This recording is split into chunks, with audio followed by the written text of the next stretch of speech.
Good evening and welcome to Mechanics of the Fourth Wall. Joining myself and Antonio Subirats tonight is Patricia Steere of Flat Earth and Other Hot Potatoes. How are you doing, Patricia? I'm doing great. Thanks to you both for having me on Mechanics of the Fourth Wall. We're going to break through the fourth wall on through to the other side today/tonight. Yes, we are definitely going to do this. We sure are. The main, what would you call it, the title of this event is Social Dynamics, or Flat Earth Social Dynamics. And I like to explain Flat Earth in two different ways. One is Flat Earth, and that is the websites, the proofs, the debunkings, the social elements, the trolls, all those things sit in Flat Earth. And the other is the fact that the Earth's flat, which to me seems to have slipped into a different category, which we may or may not touch on. So this won't be a ram-packed Flat Earth proof show tonight, but we will definitely be talking about Flat Earth. And maybe Patricia can start us off by telling us where you draw the line between proofs and just the social aspects, bearing in mind you've just come back from the first Flat Earth mixer. Yes, that happened where I currently live in Houston, Texas. It was really great, really successful.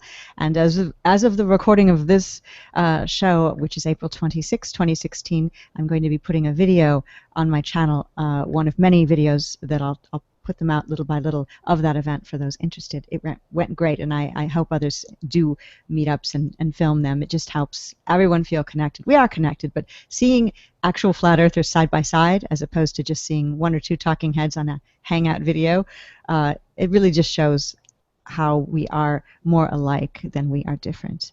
But the question that you asked, and the topic of social dynamics, Flat Earth proofs is not my specialty. Everyone knows that, never said it was. What I have decided to do with my channel, as many know, is talk to people who have the Flat Earth proofs. But I really talk about Flat Earth from a heart-centered, emotional aspect and interpersonal relationships, how it affects us on a deeper psychological level, how it affects our friends and family and how we go about our day, and what it means to us on an almost cellular level. So that's where I am. When it comes to proofs, I rely upon people who have more expertise in that area. I can prove the Earth is flat simply by going outside and using my eyes, but I'm not going to do a video with a proof in it. I think the proof is simply there in our senses. This is why I wanted to have you on, because, oh, sorry, I forgot to do the Spanish accent that I think I will do sometimes, you know, when I'm talking. So, because of the role you play, which is introducing people to a much larger audience than some of them have. Some have a large audience anyway, but the connection that you make to new flat earthers and people looking into this, it's difficult for them to find, you know, how can they discern who has good videos, who doesn't, and when they'll come across your videos, and your videos has a list of lots of other people that might be, some are better than others, but people can then make up their own mind. But you have like a catalog. You introduce people and you include them into the catalog. So when I came across your channel, it was like, oh, brilliant! I've been trying to figure out how to figure out who to look at, and you know, there was your channel. So your role, the role you play, which is this introductory role, I don't see why anybody should think that you should also have proofs. No, many of the people you bring on have their own proofs, and if people want to go and look at those, then they're cool.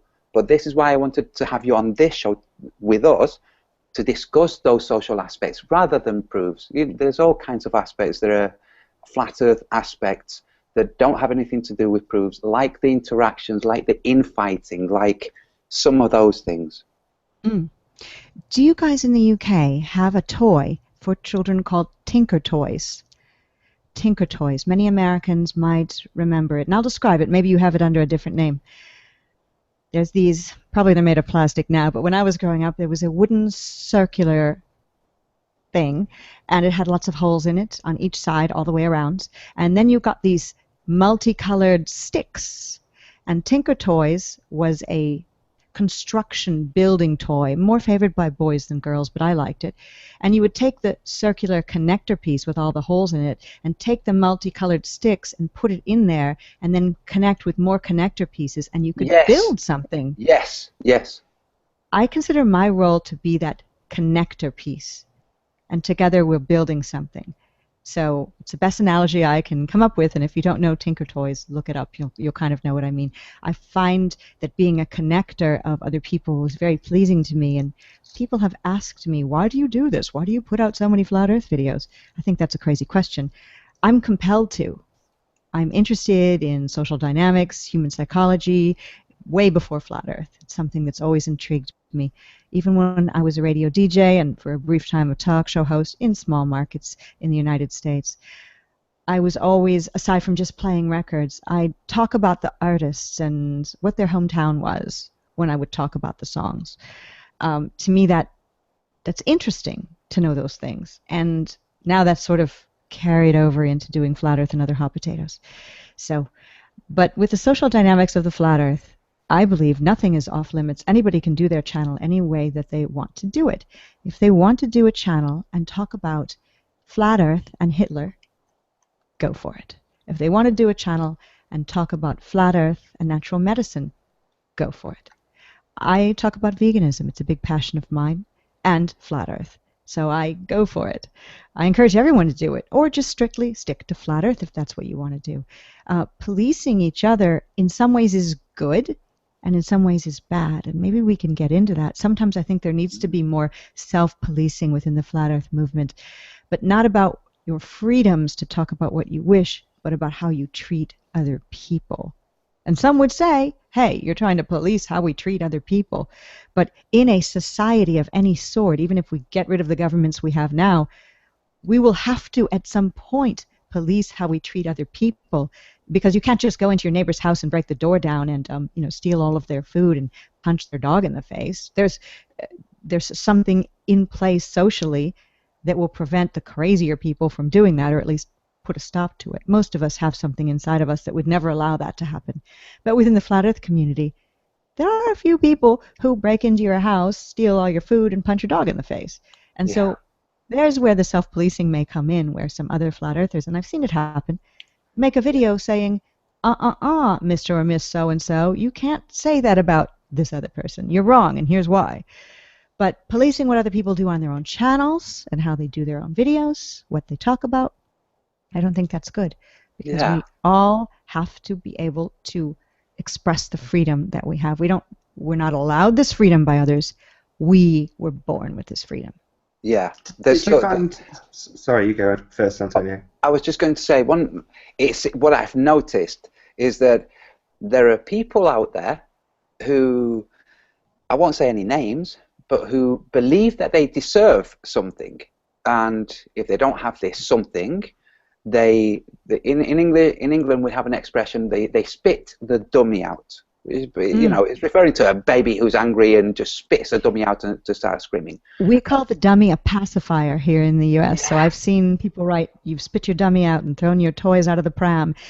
Americanized, it would be, "You've spit your pacifier out and thrown your toys out of the baby bed," or crib. I think we call it. Yeah. So where I'm going with this is that okay, so we've found ourselves having lived on a globe until the point we realized that all of that was a construct. Having realized that construct had all kinds of elements associated with the construct and the things that the construct imposed, like status, superiority, authority, things we've discussed about, we've discussed in the past. But the idea or the notion that this is somehow, because we've all realized that we're not on a globe, to assume that this means we're all kind of employed, and I'm not talking about the whole shill nonsense, that this is like a school or a job where you are forced to spend time with people you might not want to. That's a mistake. We don't have to spend time with some people who say, "I'm going to come and play your game." Excuse my French, but, well, I won't say it. You know what you can do, No, We don't have to put up with people that we don't want to put up with. It's the freedom that we have. They have the freedom to, you know, make abusive videos. We have the freedom to say, see you later, I'm not entertaining you. I mean, this links nicely actually into the point I was going to make, Antonio, which is about the entertainment of YouTube and videos. The way I started the show off by talking about the Flat Earth Mixer was for a very pertinent point, which is that when you're in the presence of another human being, you don't just see them and hear them. You literally experience all five senses to some degree or another. You know, you can taste the person in the air in a very literal way, as much as some people might cringe at me saying that, but it's true.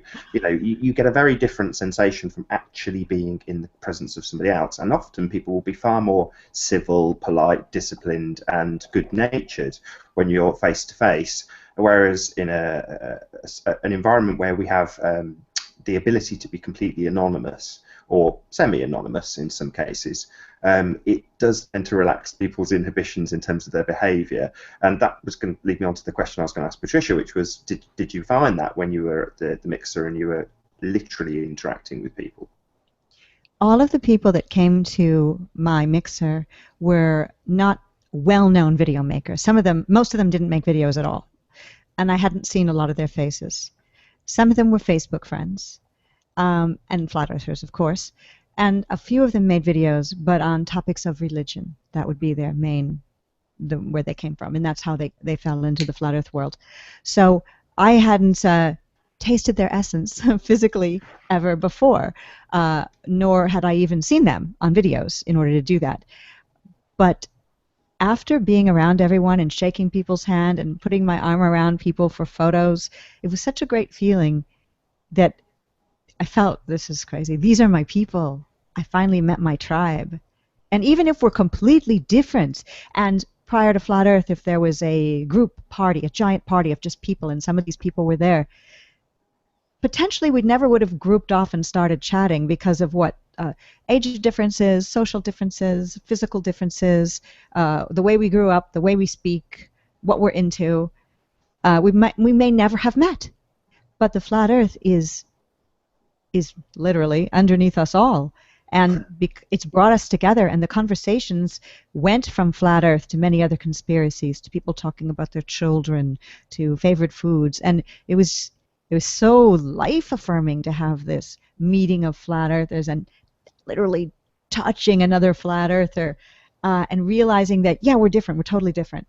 But it was, I don't know, you felt like the sun was shining on you, and, you know, choir of angels singing in the sky with some rays coming down on you, like in a movie or something. It was, you know, and then it wore off, that initial feeling, and then everyone just felt really comfortable.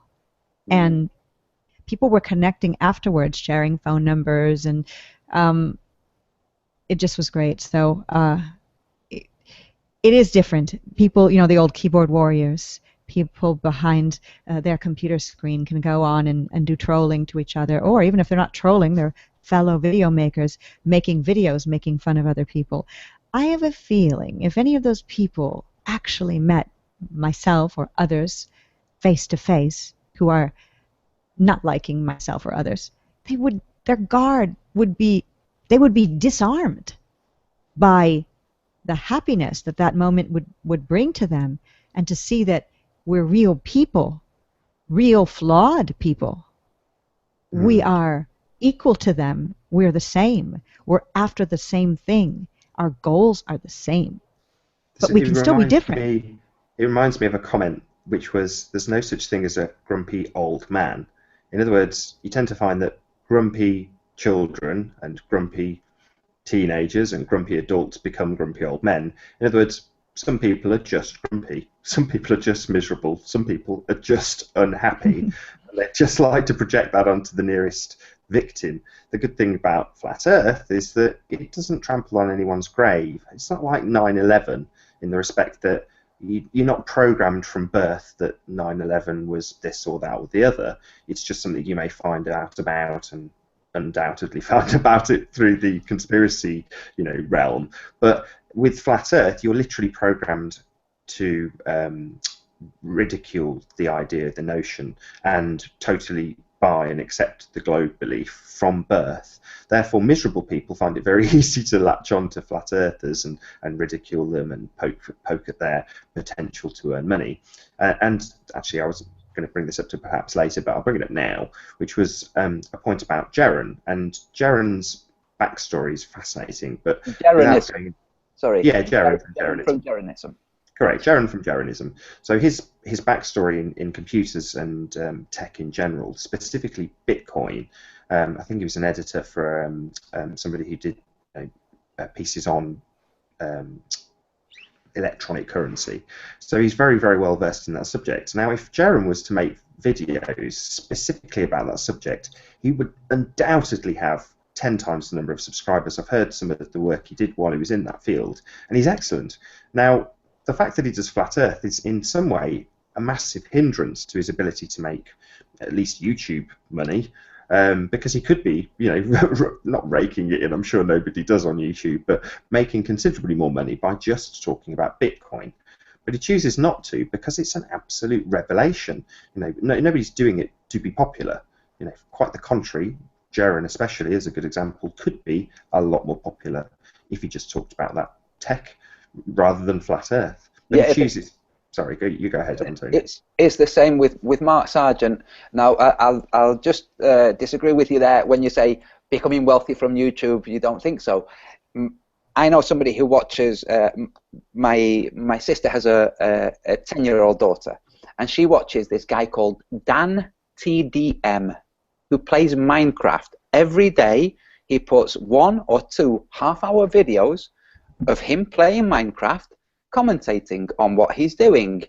He has over 1 million subscribers, and the views on his videos are 250,000. Some of them have 6 million views. That guy is making a lot of money. Now, if Mark Sargent wanted to do something similar, it doesn't have to be Minecraft, and it doesn't have to be playing a video game. He could do anything associated with the whole video game world, and he would have a hell of a lot more viewers.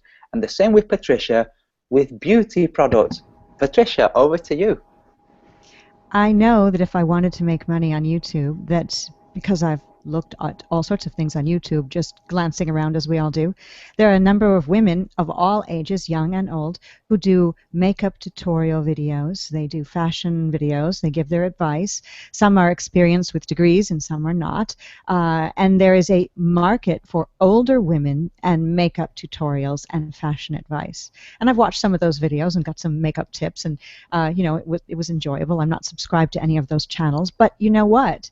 I could, if I wanted to, easily, with the same setup I've got here with the microphone and the MacBook Pro computer, easily start doing makeup tutorials and fashion advice for women 50 plus, because I'm 53, and I could make money because the amount of subscribers some of these women have is incredible, and they're doing nothing more than saying, this product, and they get sent free products. They actually end up being approached by beauty product manufacturers to have their own line of products to which they get a cut of the money.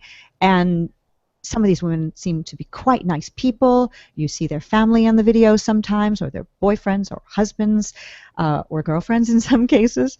I could easily do that if I wanted to be popular on YouTube and make money.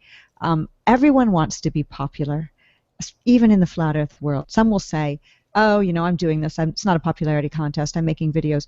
But in every human being's heart, forget YouTube, everyone wants to be liked and appreciated. It's a part of being a human being. I have cats. My cats want my attention. They want to be, in their own cat minds, liked and appreciated. So it's not a bad thing to want to be liked and appreciated. So somebody who wishes they had more views, wishes they had more thumbs up on their videos, be they in flat earth or not, that's a common thing. But, yeah, I mean, that's true, but I feel that with the choice of subject, yes, we could do videos that would make us far more popular, but it's compelling. And on the whole, people who reject flat earth, or there's too much cognitive dissonance, it feels like they are and this may sound condescending to so many, but on a different level, in a very literal way. So the connection that we have in a social way to people who just get it and see the lies, understand the globe lie, and I use that term deliberately because the globe lie does encompass quite a few more people, even if they won't necessarily admit to it or pin their affirmation flag to flat Earth. The globe lie is something that you have to kind of widen your eyes to a lot of other lies, and it takes being of a certain, I can sound like a hippie now, but being of a certain consciousness in order to do that. And it just feels like we have this connection. I know we've talked on previous shows, Antonio and I, and perhaps you did with Bob as well, Patricia, on the last show, talk about the collective and conscious and the way ideas come to us. Well, that's part of the social aspect of it, and wanting to keep the subject matter on, be it Nefsa lies if you're Jaren, or whatever, flat Earth proofs if that's what you do, or in your case, Patricia, doing the connecting of all of those dots together to make a bigger picture that people can see. It's Yes. the way I see it, Patricia, and this is not to lay flowers at your feet. I'll take them. If the flat Earth community, let's call it that, or just flat earthers in general, in this phenomenon, if you were not here, if you were not playing the role that you're playing in this phenomenon would be very, very different to how it is. It would be the friendliness that this phenomenon has would be missing. There would be elements to it. Some people like Bob or David Wise or Mark or even Eric Dubay, everybody who has their people who enjoy watching them, but there's this, you play this role, which is a huge contribution. I can't see the chat right now, but I'm sure a lot of the people watching, who are obviously watching partly because you're here, they will, I'm sure, agree with me. If you were absent from the Flat Earth movement, the Flat Earth movement would be massively different. It would be poorer for it. Thanks. And there are people out there for whom it wouldn't be that much poorer. I myself, if I wasn't in this movement, it wouldn't be that much poorer. But your role, it's almost as if Eric Dubay wasn't in this movement, hadn't done what he'd done, it would be a poorer movement. And the same with Mark, and the same with Jaren, Jarenism and Globebusters and many of the others. But in terms of the interaction that you have with all these people, minus the one who won't come on your show, it's integral to it. It's almost like you're like the heart of it. So, and there go the flowers. Thank you. If in Flat Earth let's just say there's beautiful towns, wonderful, fascinating towns, but they're all apart from each other in different areas. And you hear about these wonderful towns. You don't know everything about these wonderful towns.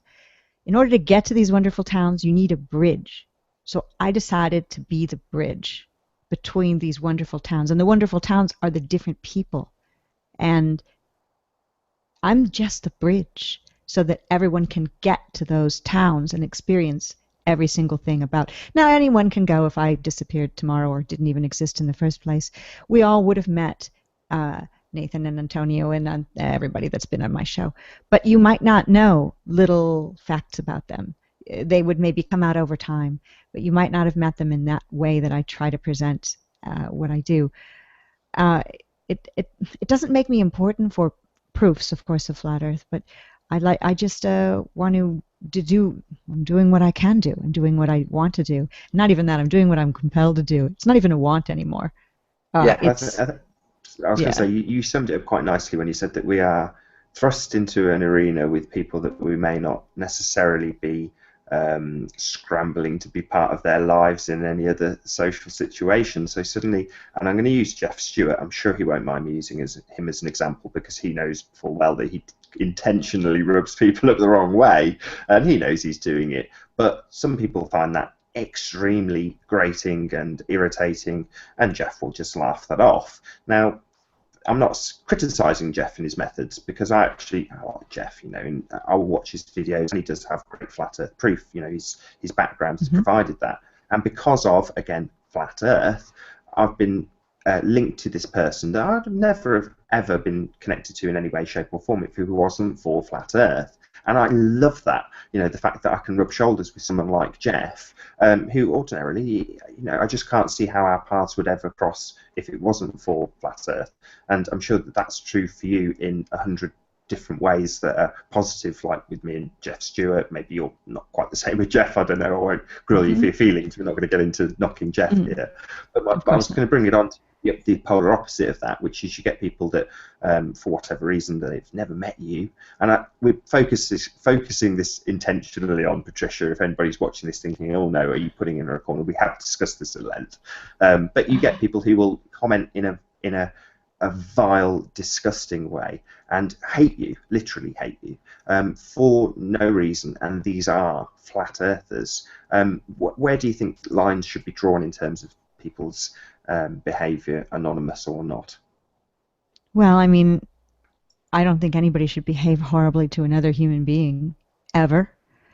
But I can't draw any lines for anybody. They have to draw their own lines. And so you can judge these particular people who do that by what they think is acceptable to do. So when you see people acting, as you said, vile toward another human being, not just me, anyone, automatically you know what that person's all about. You know what kind of person they are.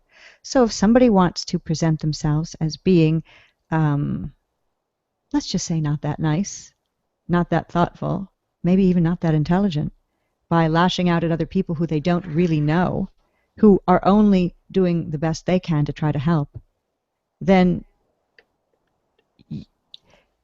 you know exactly what kind of person that is, and it's not somebody that I want to hang out with.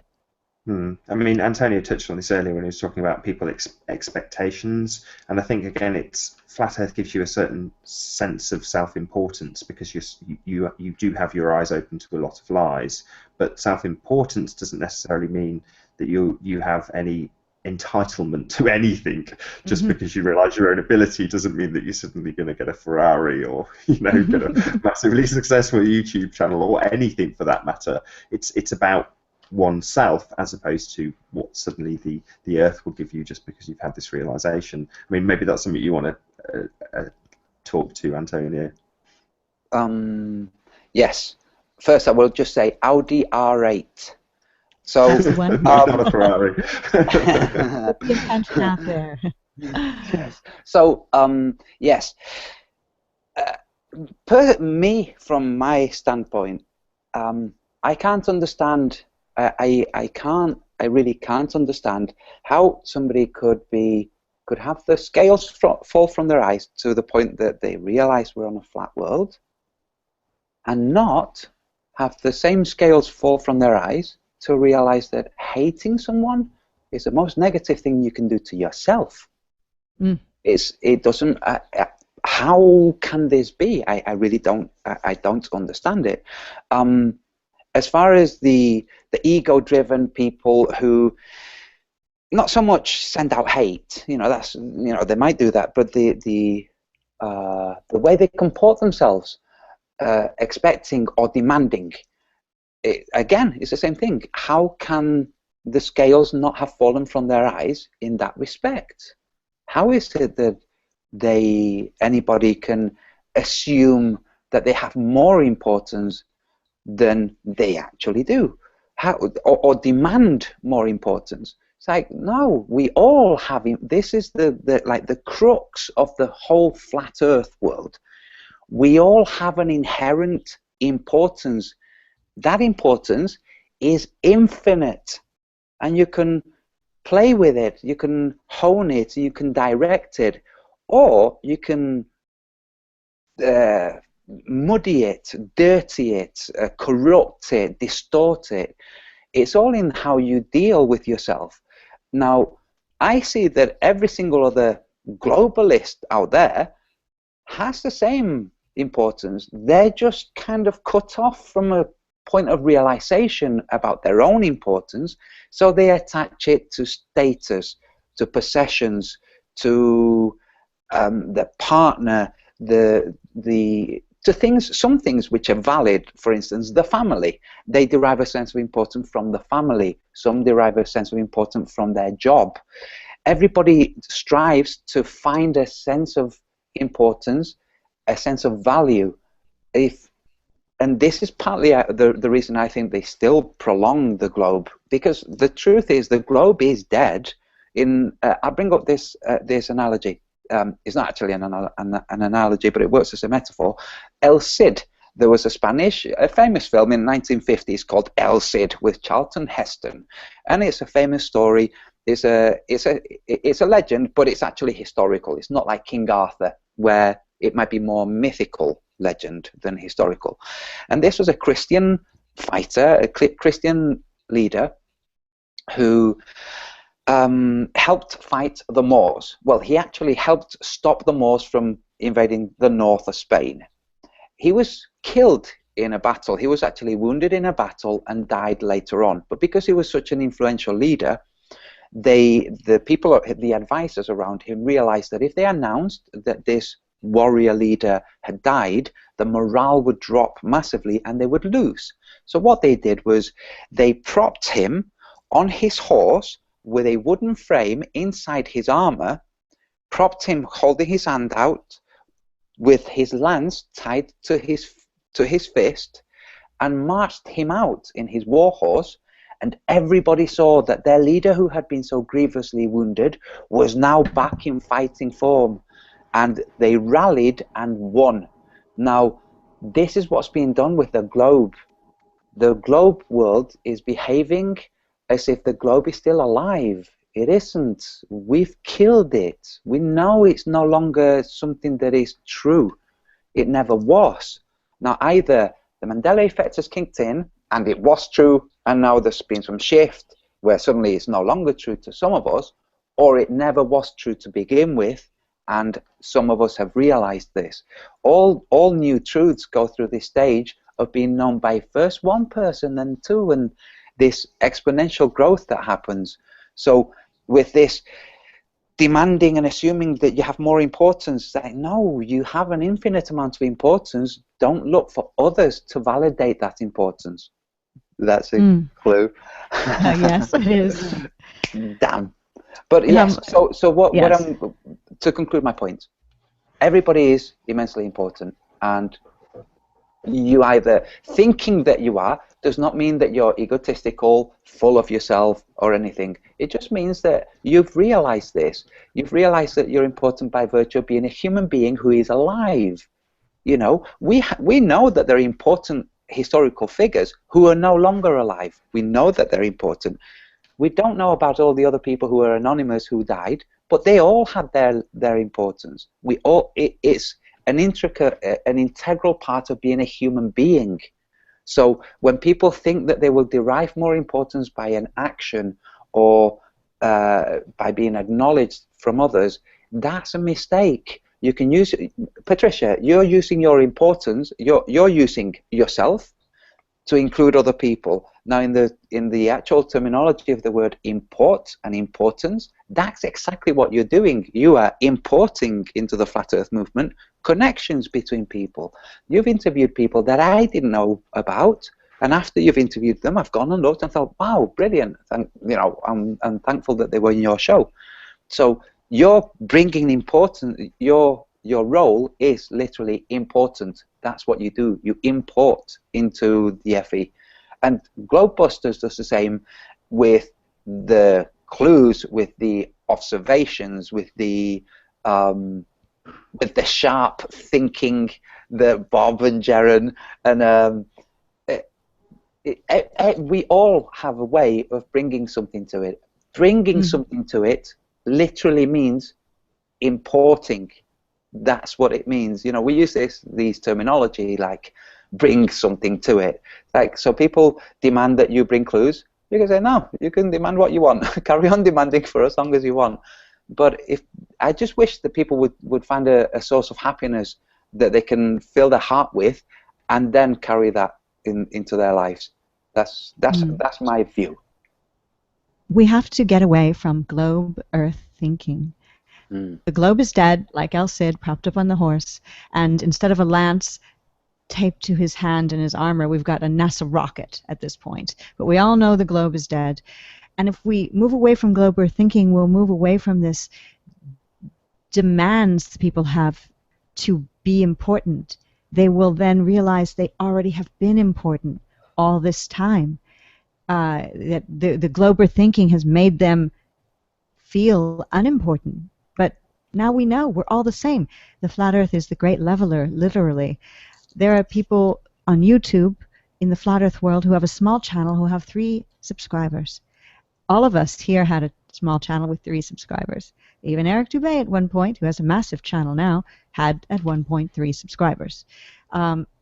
He got those subscribers by putting out things that he found to be important, that he wanted people to see. They were reflections of who he is and what his belief system is. There are other people in Flat Earth who are doing things like that, but they're not also slamming other people. And you can see what's important to them by what's on their channel. Instead of making videos, as some people do, screaming like a baby in a crib with soiled diapers, look at me, look at me, look at me, I'm good, I'm important, you guys aren't paying attention. Just continue growing your own channel by putting out what's in your heart out, which is your work. What could it be? You talking about God and the dome, you talking about the sunsets, you talking about rainbows. That's what will grow your channel. Not talking about, no one's paying attention to me, I'm better than these other people. And that kind of crying and screaming, actually literally flinging what's inside your diaper at the wall. What you do when you do that is you're cutting yourself off from your own potential, and you're keeping yourself, even if you're a flat earther, in globe earth thinking. And the globe's dead. So it's so easy. It's so easy. You summed it up nicely when you said work, because a lot of people will, again, it's this differentiation between self-importance and realization and actual work, actually putting in some effort and doing stuff. And this, again, comes back to there's plenty of other topics that would make you far more popular with a lot less work and effort put into videography in the case of YouTube. So it's a passion that's driving people, and that passion is ultimately what people will see and think nefarious thoughts, think you must be a shill, think you must be you must have some back motive, and they'll boil it down to this very limited, very small corner of the internet called flat earth, and say, well, you're more popular than this guy, therefore you must be a shill, or you're more popular than that guy, or these people are the most popular. You know, there was one, I'm going to have to mention his name, but Validation Boy labelled people as top brass. And you go top brass, I think Eric Dubay's got something like 35, 40,000 subscribers, Jaren about the same. It's an absolute drop in the ocean. You've got people out there that are doing makeup tutorials with millions of subscribers. We're not. There's no top brass in YouTube terms. Yeah. This brings me to something I thought earlier, which is this leader. Let's find a leader. Who's the leader? Who can we declare the leader? And it's popularity doesn't make a leader.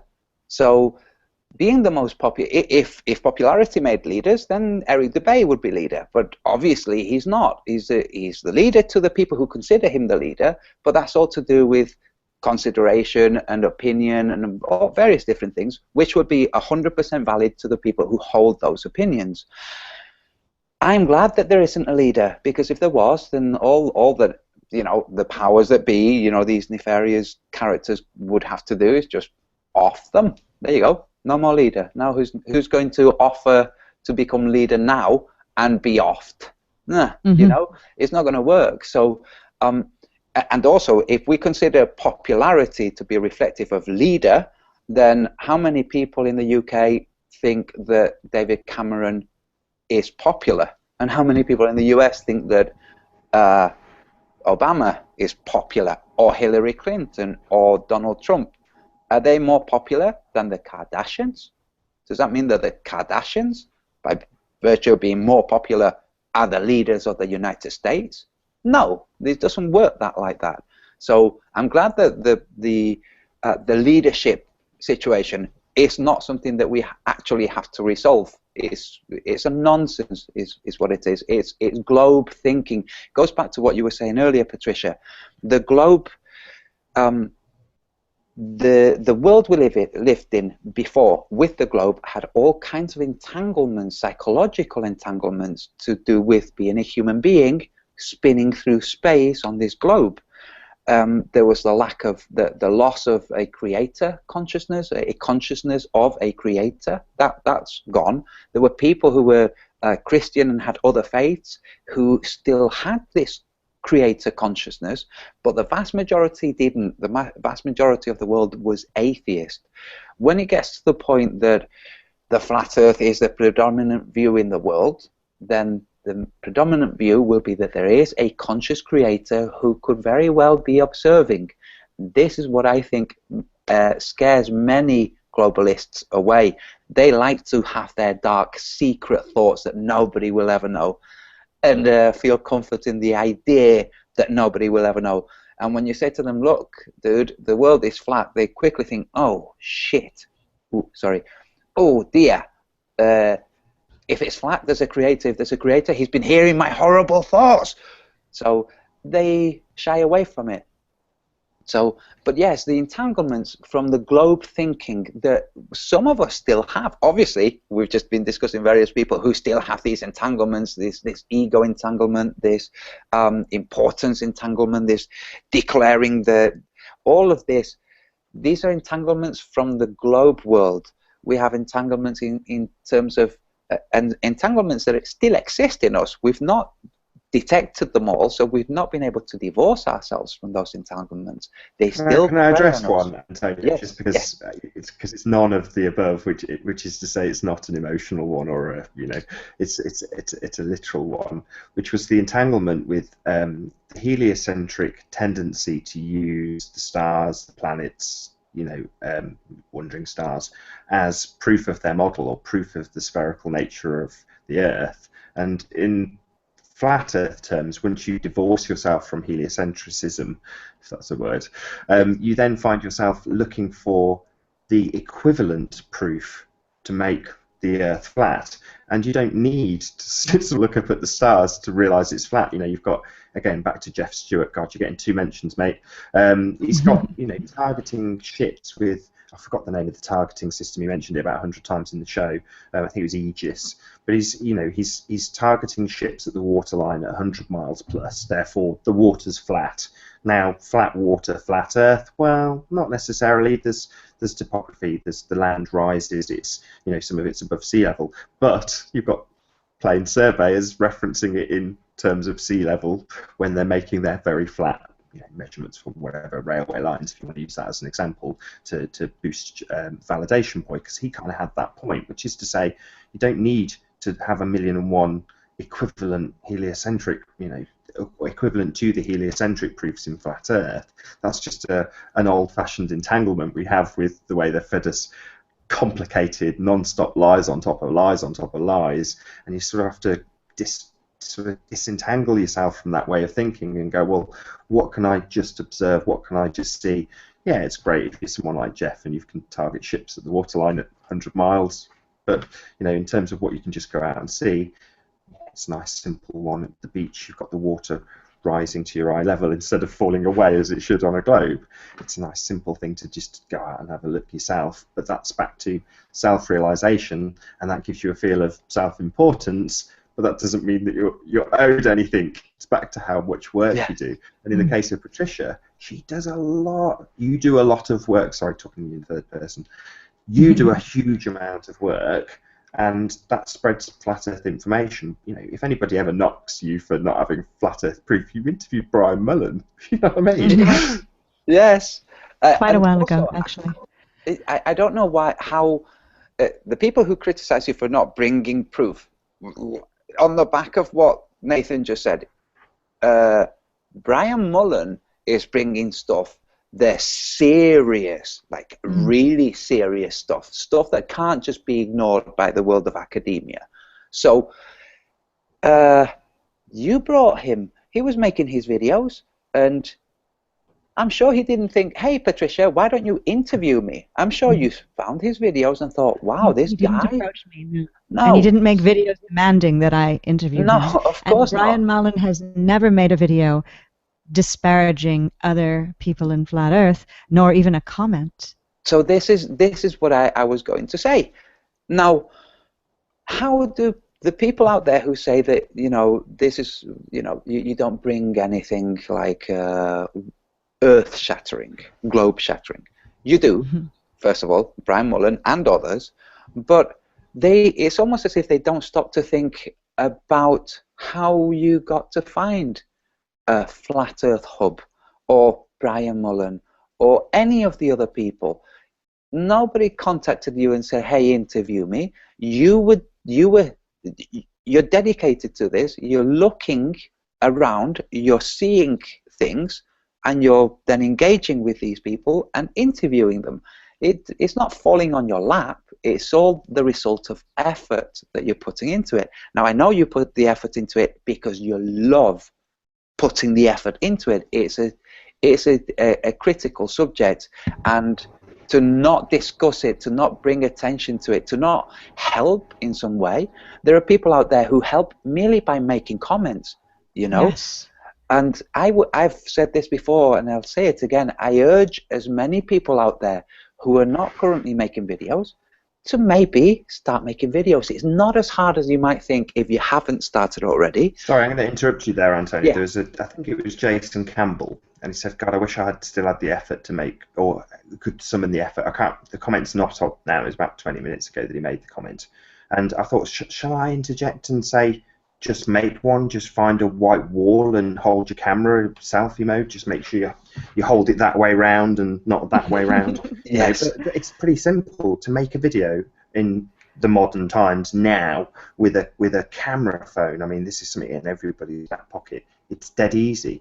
And somebody dropped a comment. I wish I could give him credit. And he just said, "Hi, I've got 6 subscribers. I've made my first video." And Brilliant. just the comment, you could detect it in the comment. He's so pleased that he's got his feelings out there. And there is something very cathartic about making a flat Earth video. And, you know, I'm not suggesting, look, everybody should go out and declare to the world, look, I found flat Earth, because I'm sure John Le Bon pointed out those videos are the ones that he found when he was searching for new flat Earth videos, and they can be a bit tedious.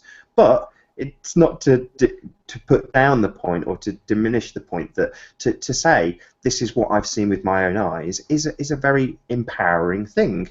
And Patricia has had that little adrenaline rush going through her blood for about the last 18 months or so, and it's non-stop. But some people won't. They'll just make 1 or 2 videos, and then a month will go by and it's only had a few viewings, and they think, oh wow, my video is really good, I've got a really good point, why hasn't it had 100 views? And it's kind of, ignore that, just make another one, and hopefully that one will have 100 views, and then if it doesn't, make another one. You know, don't get addicted to the videography element of it. Yes, Well, consistency. yeah. And if you want more viewers, what you can do, if you've got a video, you don't have many subscribers, copy the share link and go to somebody like me or Nathan or Patricia or anybody else, go to any of their videos, make a comment, say, hey, I've made this video, what do you think? I saw a video today, in fact, that somebody has just made. It's a song. It's like a techno house type song. I know the song. I got that link as well. Yeah, so pass your link. Don't be shy, you know. Put it on your Facebook as well, if you've got Facebook. If you have Facebook, share it on your Facebook. If you don't want a lot of your friends to criticize you, call you a retard and all of these things, then maybe don't put it on Facebook. But and David Weiss needs a plug here, actually, because we often chat, us here and others, and David Weiss is often in the conversation. When Nathan, while we're doing. Sorry, go on, Antonio. I was going to say, are you referring to the times when we're plotting? We're plotting who we're going to exclude. We're plotting how we're going to make a fortune. Are those the times? People will take you literally, Antonio. No, we don't plot. No, it's a anyway, joke. Let me get my point, which is that while we're chatting, literally, David will have one ear, sort of, he'll be looking over here or something, and nodding and joining in the conversation, and then 4 minutes later he'll go done and publishing, and we'll have a video on the Skype feed. Yeah, it's so simple. I mean, I've just started using iMovie because it's been raining the last few days, and I did an ad for this very show, and the amount of positive comments, I did it through laziness. I loved it. Well, this is it. Loads of people gave me loads of, and I was sitting here in a nightgown doing it because I didn't want to go out and find somewhere nice to film. And I got the idea from Jaren. So Jaren had pointed out in one of his videos, Jaren from Jarenism, had pointed out in one of his videos that somebody had said, oh, it looks so slick and professional and you must be funded and shill, shill, shill. And so he did I don't know how he did this bit, but he did a screen capture of the front of an iPhone and showed how you use iMovie to rattle off a movie, and it takes no time at all. It's dead easy, you know, and I can testify that people think it's fantastic. You know, forget 5 takes out with traffic going past and swearing and cursing as the phone falls off the bush you've got it propped in. You know, all that effort, forget it. Just grab your iPhone. You can make it. You don't need to use your own face. You can just swipe footage from this and that, and gosh, you've got a video in 10 minutes flat. And that can be your video if you don't want to put your face out there. My point is that the technology is so simple to use. It really is, and making it is no effort. You know, to do something simple and just talk takes no time at all. Publishing it on YouTube again is simply easy to do. Hey, can I just give a shout out to TDR, who sent me a message today saying that he's been doing a survey on blood type. Anybody who out there who knows their blood type, if you would write what your blood type is, or mainly the rhesus aspect, whether you're rhesus positive or negative, he's come to some interesting findings. So if you would, then that would be great. I'm not sure if TDR is in the chat, but it would be it would help him. And it's just interesting. Going back to what you're saying about making videos really fast, I hate David Weiss. I hate him with a passion. I don't. I'm kidding. I love the guy. But it's true. We've sat there having a chat, and you know, he says so. You know, he contributes to the chat. He says something, and then we all carry on chatting, and he's quiet for a few minutes, and then those few minutes, and it literally is few minutes, maybe 15 minutes less, and he says, "There, done, uploading." It's like, what? He's just made a video whilst we were chatting. It takes me forever. Not the talking head videos, those are easy, but anything that I've had to edit, it takes me forever. That's me, and that's probably because I'm a bit dumb. But yeah, a lot of the people who produce material for YouTube, some of them do it very easily, some of them take a long time. All of them, anybody who's doing anything, even all the haters, they should be at least applauded for having done something. I agree. It'd be better if they weren't applauded for being haters, you know. But everybody who's out there who wishes that they either had the courage to or the know-how. The courage, you don't need it. You're a flat earther. You don't need the courage. And the know-how is easier than you think. Don't be put off by me saying it takes me forever. That's just me, and that is just because I'm a bit dim. So you're probably not as dim, and it takes you less time to figure out and less time to produce. You know how you mentioned a few moments ago, Nathan, that there's a certain person who's not a flat earther who mentioned that he came across lots of videos with flat earthers kind of coming out of the closet and proclaiming that they found the earth was flat, and that person found that to be a bit tedious. I don't see that as tedious. I see it like this. I don't have children, but I'm going to go from the perspective of being around children all my life and loving children as well as we all do. When you have a child, and your child comes up to you, and I'm just going to make this up off the top of my head, and says, I'll use you guys as your examples, Daddy, Daddy, this is green, this is green. You don't think, what an idiot, I already knew that. You think, how amazing it is that they discovered that this is green, and how their life is now changing, and they know a color. And that's the same thing when flat earthers, brand new, come out of the closet and say, basically, everyone, I know the earth is flat. Why would we say that was bad or boring or tedious? Because we were all there once, and now they are on the path to discovering all the other colors that we've got going on here on the flat earth. That's just Nathan and his exacting ways. No, it was somebody else who said that, not Nathan. He was just talking about this other person who I won't name, but Nathan already named him. But anyway. Yeah. So something else I've been thinking. Okay, so Brian Mullen, his video is in love. That's brilliant. Yes. Okay, so. Wait, for those who didn't see this video, Brian Mullen came out recently with a video in which he didn't name the person, but it looked like he was on a mountaintop, and he'd gone on an actual quest, very romantic, and had met this woman who he'd been conversing with, I guess maybe by Skype or letters. Imagine letters with sealing wax. And basically, that's what you get the picture in your mind. Probably was texting and FaceTime and Skype, but still, I'll go with letters on parchment. But anyway, they corresponded enough, and they met, and she had been encouraging him to come and see her, and he did. And he did this video, simple video. I mean, it was not flat earth proofs. It was not, there was no fancy graphics. It was just him standing in nature, talking about life and love and what's important to him and how he's going to go, basically come down from this mountain and go to her. And it made me cry. In fact, I feel like I'm going to cry even talking about it now. It was so touching. It was lovely. So yeah. I wanted to bring in... To know who he's in love with? Yeah, we all do. Exactly, just that. If anybody knows, please put it in the chat. By the way, to anybody in the chat that corresponds with me or that I'd normally say hi to, hi. Sorry, I can't say... Hello to everyone in chat. Yeah. So I'm not sure, I don't know how many people out there are single. I'm single. I'm very happy. And I wouldn't... I've discussed this with other people. The idea of having a relationship or dating somebody who is not a flat earther, to me, I don't know how that I couldn't do it. You know, there's so a couple of disclaimers here, Antonio, before you go on. Number one, my wife's not a flat earther. Number two, Brian Mullen is not a flat earther. But Brian Mullen.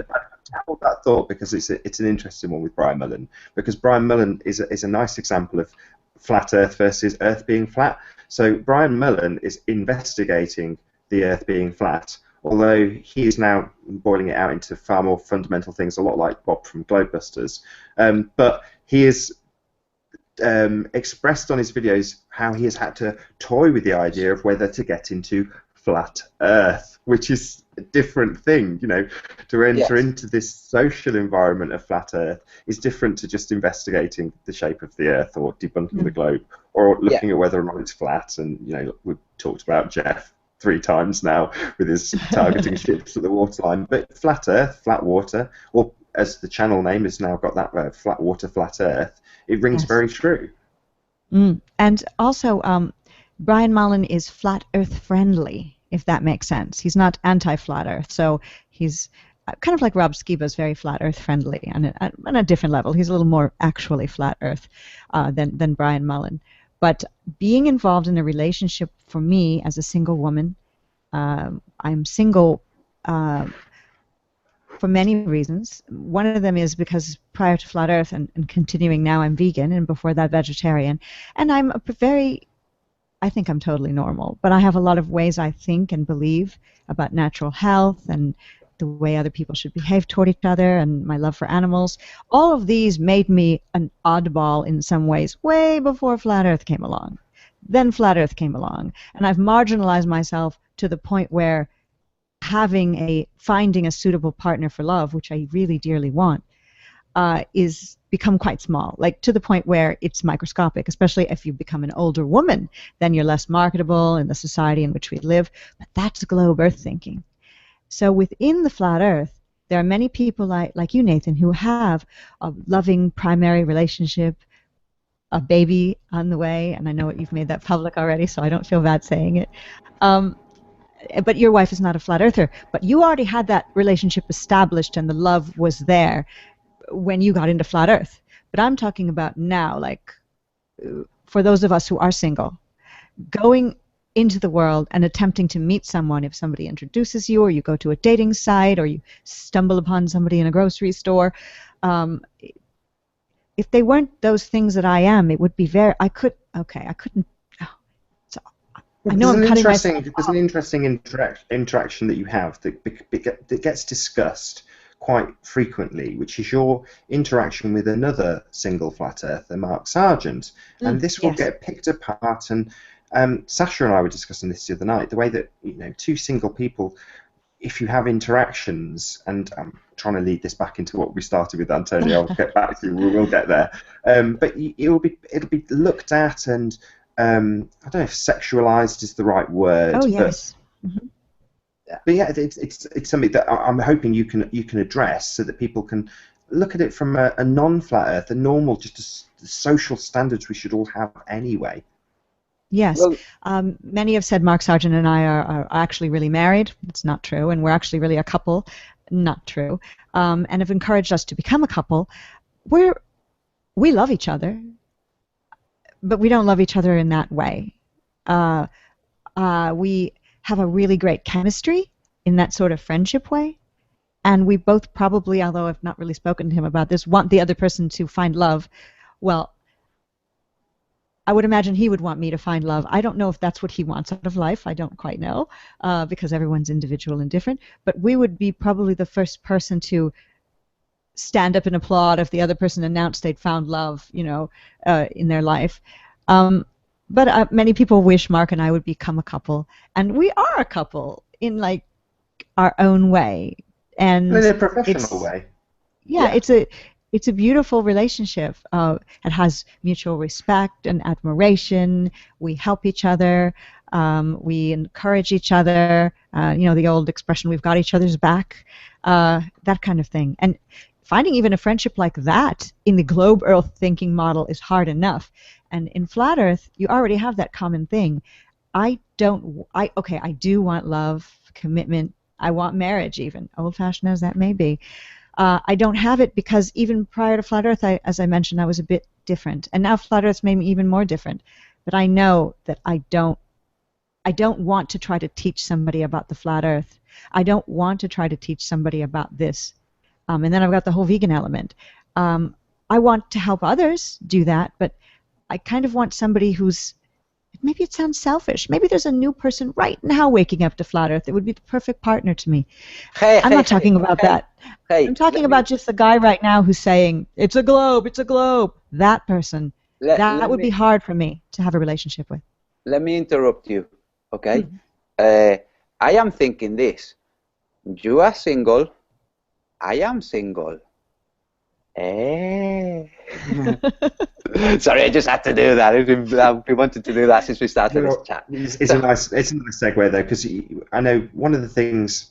Actually, it's a nice one for two things, because you were talking about the dating element of Flat Earth. I want to get to that. Yes. Yeah. Well, it's one of those subjects. I know we're all itching to bring it on, but it also lends to something that's possibly in the future with things like the now. Actually, am I allowed to talk about this on air? We call it the Flat Earth Network that Mark and I came up with, and that it's going to be merging or something, or changing into something even larger than Mark and I have discussed. But we're not ready to talk about it yet because we don't have all the pieces in place. And when I do have all the pieces in place, I'm going to do something on my channel, and I don't want to say when, because I don't know, or who's all involved, because it's up in the air. But a component of that, I think I want to, what you're going for, Nathan, a component of it is going to be some level of meeting, a way to meet fellow Flat Earthers.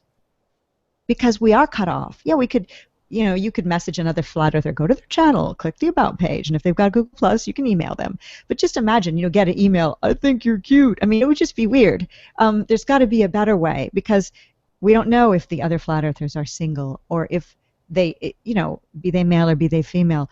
That's the dating aspect. But just meeting Flat Earth friends in your neighborhood, who knows? How do you know? You could have a neighbor who's a Flat Earther who doesn't make videos, so you don't know they exist. But I want to develop something through this. Let's just call it the Flat Earth Network until we figure out what the real name of it's going to be. It's just the network, we'll call it. It would be great just to find some kind of way in which Flat Earthers can meet friends. And then the friendship could go forward to dating if that's what it wants to do, or not. Yeah, because just like you and I, Patricia, we get on really well, and we're friends. And in the same way that you can have a platonic relationship with a guy or a girl, so how you meet isn't really that important, which is the basis by which internet dating works. It's not really that important. But with internet dating, there's that element of dating. It's difficult to, I suppose, if you're on a website, in a dating website, to say to meet through a dating website and be just friends, that would be like the worst outcome. Whereas to meet through a website that is not specifically a dating website and be friends, that would be great. And to then go on to date and something develop, that would be awesome. And I think if we have something like that, like I don't know, like flat earth networking. Yeah, for something, an element like that where people either subscribe to the network or don't subscribe. I don't know how any of that would work, but if we have this element to it where people can find fellow flat earthers around them, I just think that would be really good. There's something that I want to kind of point out, which is something that we, literally us three and others that we mentioned earlier, have. And as a result of making videos, which is a very public thing, we have become friends. You saw the promo; it was all hearts and love, and that's not done in jest. I'll say it with a wry smile, but ultimately speaking, we often have conversations. And again, we chuckled about it earlier and said, "Oh, it's because we're plotting and deciding who we want to invite." Nonsense. We just chat and shoot the breeze. Nothing worthy of broadcast. 90% of it's just us chit-chatting. But that's social networking, and it's something we've acquired. Maybe you said earlier it doesn't take any confidence, Antonio. That's something I possibly don't agree with. It does take a certain amount of confidence to put yourself in this position. But if What I meant was to think that you require courage. It's like, yeah, the confidence to put your face out there, yes, that takes that level of confidence. But if you take confidence in the fact that you are going to be, appreciated, I'm trying to address Patricia's point where she's saying that people who, if she's to approach a guy, sorry to put you in the third person again, Patricia, if she to approach a guy and that guy is a globalist, and then suddenly it's not about, in base level looking each other up and down, it's debating the bloody globe, where it's nice to have something not a good first date. Exactly, it doesn't sound like much fun. If you can ignore that, because there's a place potentially that has not even dating necessarily, but a place where you can network with other people, and you're shooting the breeze, and you're not going to end up in a debate about whether the Earth is a globe or not.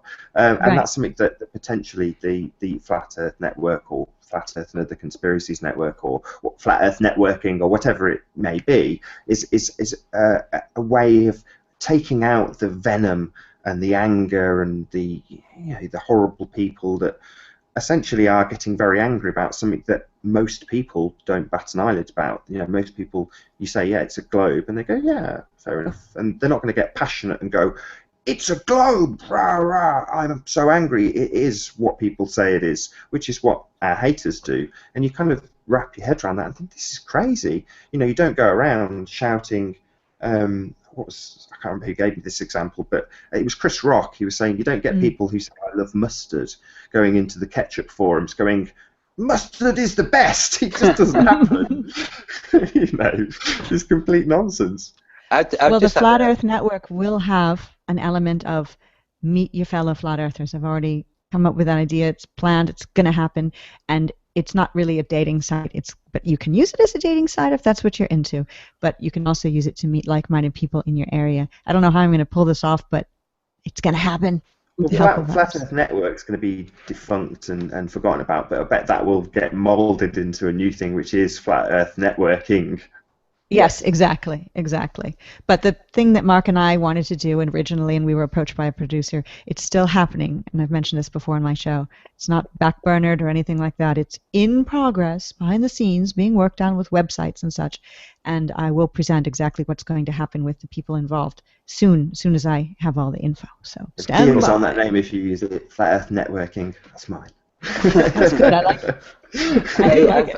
I've just had a little vision, okay, and it was this: me on a date with some stunning woman, because obviously she's going to be stunning, and it comes to a stage where you're chatting, you're eating, and she says, "Oh, have you seen that latest NASA footage?" And you'd be on tenterhooks, and then she says, "It looks so fake." I think my God, that would be awesome. And then, okay, so oh my God, and then you discover that she's a flat earther. It would be awesome. Now, the same situation where she says, have you seen that NASA footage? I'm thinking, oh, she says, isn't it amazing? It'd be like, oh, that's it, I'm finished, you know. Hey, where's the bill? So, yeah, I think it's just going to be lovely for people who are single to meet other people who are single, be it for a platonic or be it for not platonic, and for people who are not single to meet other people, you know? Right, to have friends that you don't even have to talk about flat earth when you meet. Just imagine that, because you know. And you don't have, there aren't those global ideas. Like if somebody, let's just say you've got this friend that you've met on the Flat Earth Network thing that we're putting together. And Flat Earth networking. Flat Earth Networking that Nathan's come up with. TM, trademark by Nathan. And you go somewhere and you just watch a movie. You can both, you don't have to talk about the space programming that you're watching. You just laugh at it because you're both on the same page. You won't have somebody saying, why are you laughing? All of these things that we face when somebody in a party starts talking about vaccinations, you're going to know that the person next to you, because most flat earthers are up on the same sorts of conspiracy things, give or take, with maybe slightly different variations, but we're all pretty aware of hoax events and false flags, and some people take those to extremes, and some of them, you know, it's all this. We know, we kind of know the world we've been presented is not true. Each individual flat earther has a different belief on how far that goes, but just being with somebody who you're not going to constantly have to defend your belief system, or maybe be silent, which is even worse, be silent about your belief system. I mean, prior to being involved in flat earth, I had a relationship long term where the person was amazing in many areas, which is why we were in love, but they didn't share the same beliefs with me about this is just for me, okay, veganism and vaccines and natural health and animals in general, and it was very hard. And to add Flat Earth to the mix, if I knew him now, it would be completely impossible, because those are parts of your daily life. Those are things. They're everything, pretty much. Everything can be brought back to Flat Earth. You drive by a building and it says Global Enterprises on it. I mean, it's in your face everywhere. TV commercials, TV shows, even if you're away from the TV movies. It'd be nice to have people on the same page, and it's hard. They say that. I agree with you, Patricia. It's one where I've got to give props here to Omni. I think he's renamed Omni Eros. Is that right? Omni Eros, Michael. He was not a flat earther. Correction. Yes. But he went to your Flat Earth mixer, and I assumed there was no blazing rows or him. Everybody loved him. Exactly, he's just a regular guy. Nice guy, smart, quiet, gentle, intelligent, and Omni Eros, E-R-O-S.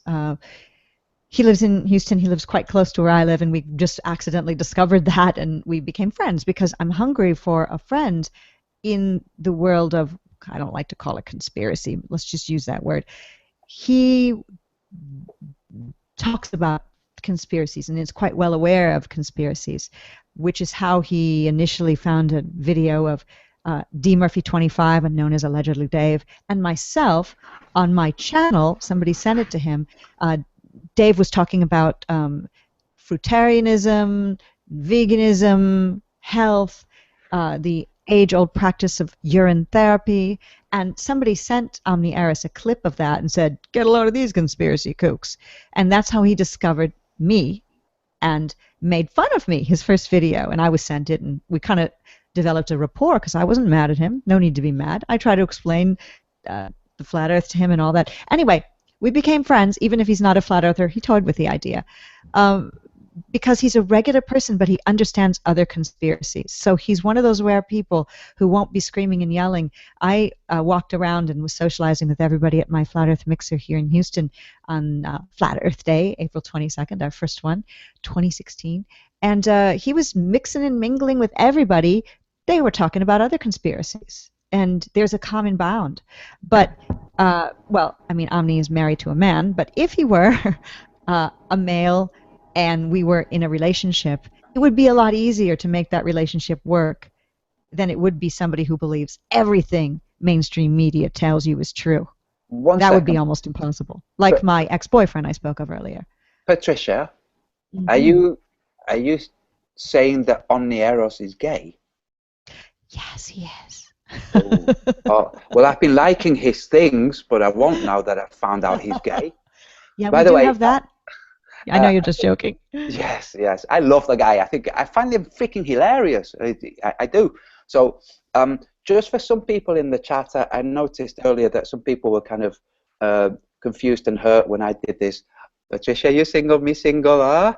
Okay, I'm joking. Like most of you guys, I wish. Okay, I love Patricia, but I wish. Okay, I'm not so stupid, you know. So, sorry, Patricia, sorry to put you on the spot. No, but I'm saying this because I wouldn't want rumors to start, you know. I'm Oh, why just not? Let's have playing. rumors. Yes, Well, no, I but was just playing. the point that I kind of want to get out there is that there's people like Omni, and Omni, sometimes I like Omni's videos, sometimes I'll unsubscribe, and then you'll see one come up in the suggestions, presumably because they monitored what you've watched in the past, and you'll watch it and get one chuckle out of it, and I'll subscribe again.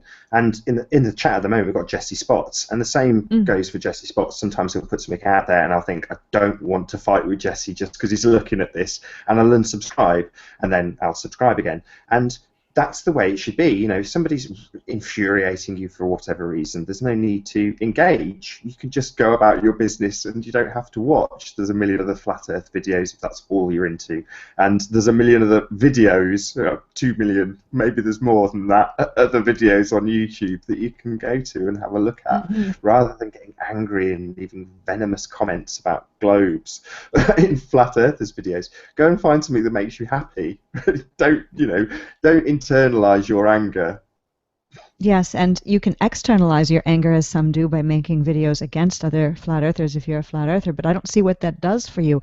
Maybe it gets it off your chest, but I'd go outside in a field and scream. I think that'd be better, and then use your real productive energy to make fantastic videos on your channel about what it is you wish were out there, some of the people you hate aren't doing. It's like another proofs thing or that whatever. it's not necessarily part of the social element, but then again it is, which is, I mean, Sasha's a good example of this because her and I argue quite a lot. I'm sure Antonio will agree as well. You disagree on totally different topics that I disagree with her on, and she'll disagree with me, and vice versa. And it's all, sometimes it gets really heated. There's been times where we've got so passionate that tears have been flowing because of the stuff we're talking about in literal terms.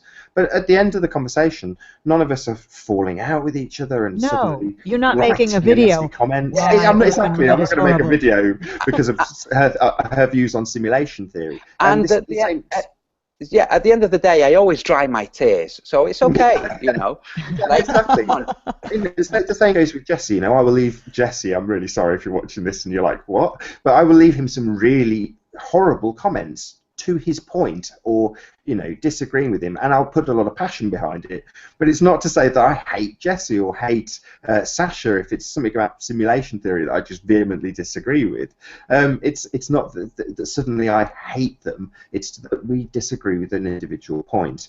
And some people who disagree with the most fundamental point, globe versus flat Earth, there is no need to engage in pure venom and hatred just because you disagree on this point. It's just not necessary, or it doesn't seem necessary to me. Back to ketchup versus mustard. I vote for mustard, by the way, in case anybody's wondering. Yes. Not a fan of. What is wrong with you? You're evil. You should die. No, mustard. Come on. It's yellow. Exactly.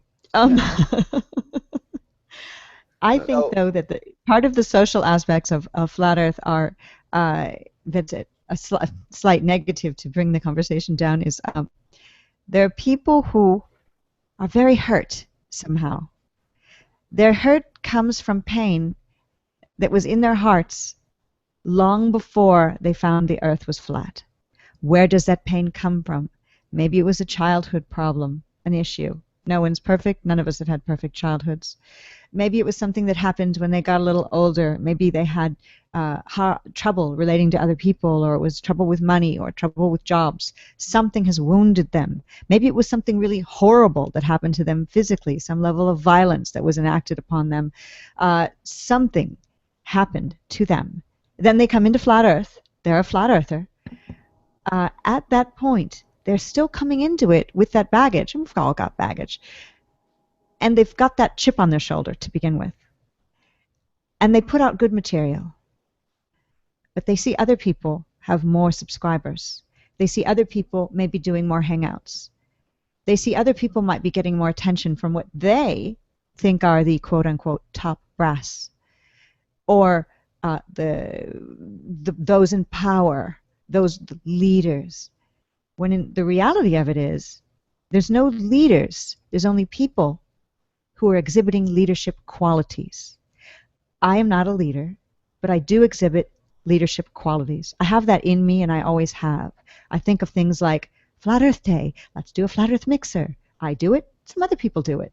That's just a leadership quality. It doesn't make me a leader. So you make that seem like I do Flat Earth Day. I do Flat Earth Mixer.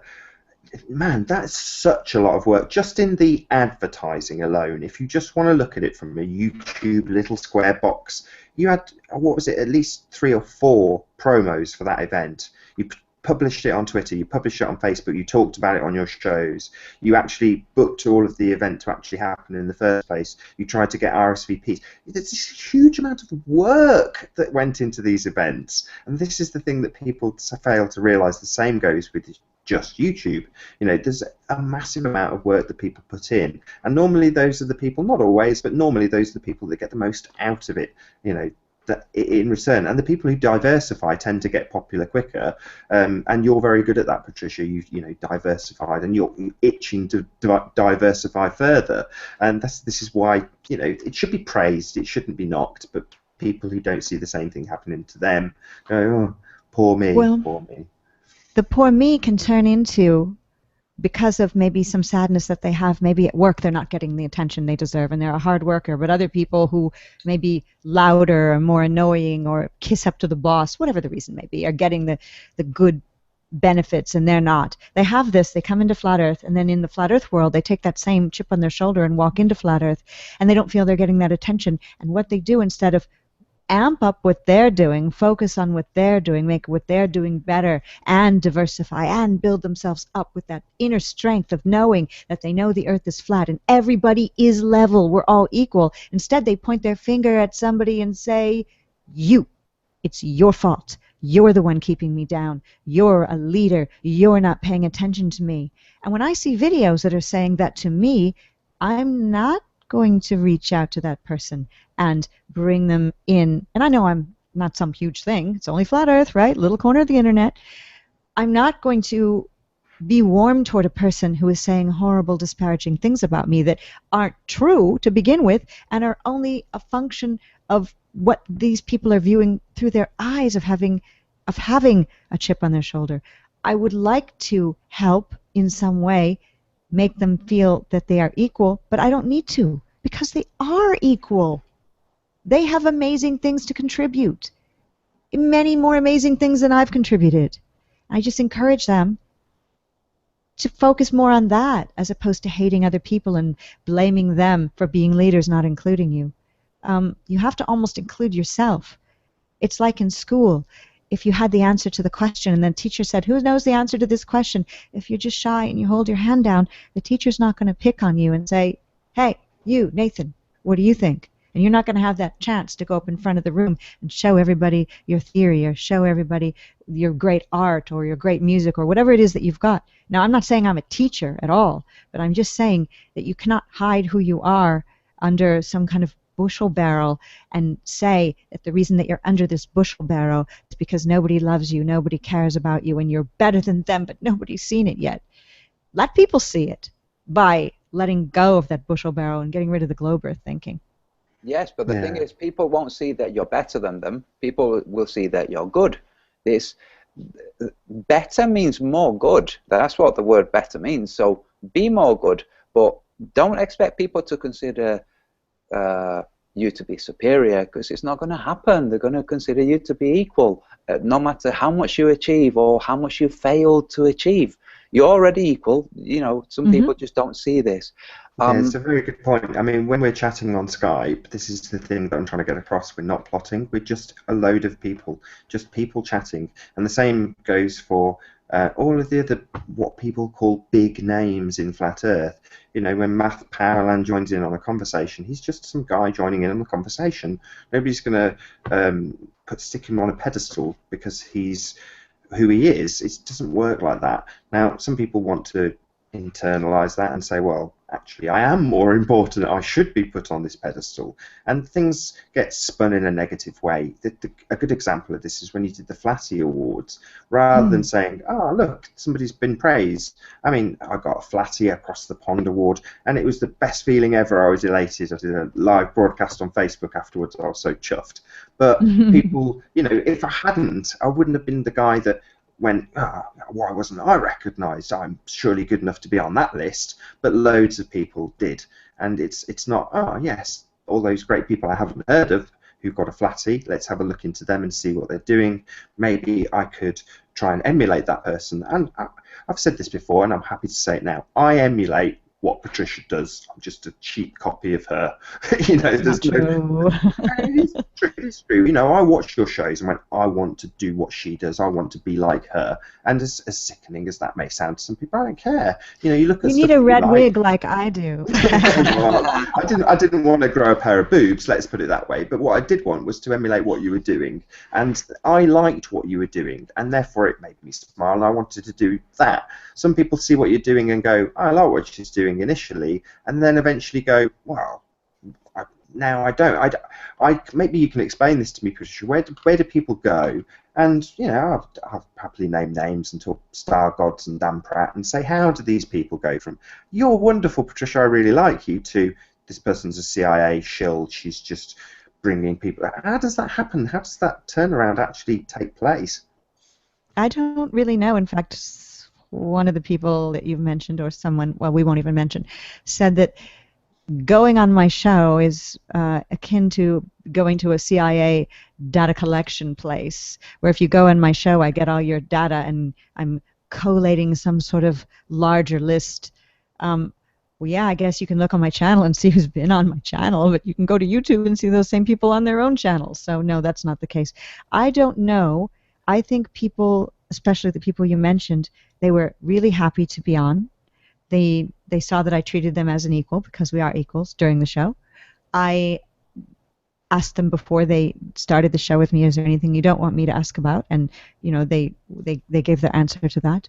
Nothing was controlled about what they said. They were not, well, both of you know, nothing was said to you like, don't talk about this. I mean, you could talk about whatever you wanted. Nothing was controlled or manipulated, and it never is. And afterwards, every single person I've interviewed, I believe, maybe except one who didn't know and hung up accidentally afterwards, chats with me off air for maybe 15, 20 minutes when we're done with the show, talking about how it went and what you thought and what you should have said, and we laugh, and everybody parts saying to each other, thank you. I'm thanking them. They're thanking me. It's fantastic.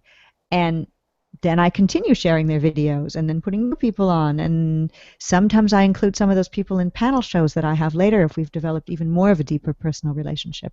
Here I am with both of you right now on your show that you've been kind enough to have me on.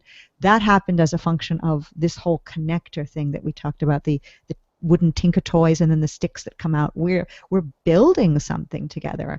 We're all really connecting each other. But I don't know what happens when somebody who was incredibly happy one day just turns around and starts making videos saying that I'm in the CIA or I think Mossad. I think it's What is it? Sorry, Patricia. I think it goes back to what you said initially. People have a chip on the shoulder or have a problem, a damage, a kink, and it carries on. So the turning on people, that's probably something that's already in them. That they've not managed to heal yet. If I can just bring attention to a comment that Cathexis made. Cathexis, yes, the divine feminine and the divine masculine. This is the divine feminine that we're hearing now. So, sorry, not from my voice, from Patricia's voice. The idea that the globe has that women are gentle and therefore weak is false. You can be gentle or strong like a river or the tide. So Also, I want to say to Cathexis, happy birthday. Oh, lovely. Happy birthday. Yes. That So would make them astrologically, I should know this. Taurus? well, Taurus. I think it's Taurus. yes, Maybe. yes. So, but I wanted to clarify something because I know some people misconstrue. Some people have the kind of ears that look for discrepancies, and will misconstrue things and see a discrepancy. Patricia just said, after being on a show, we will often, or she often talks and says what you should have said. Okay, she wasn't saying this. We talk, and I say to them, you should have said this. No, no. Like when I was with her show, we chatted, and I said, oh, I should have said, and exactly. at other points, Patricia said, oh, yeah, exactly. What you mean is we've got yes. a whole bunch of notes that we scribble down when we're thinking about the show. Then we end up doing this, which is just being enthralled in each other's conversation, not looking at the notes, and we go, we didn't get to talk about that. That was really important. Exactly. Yeah. And I have this as well. I have a couple notes, but I don't have my glasses on, so I can't read them, so they're useless.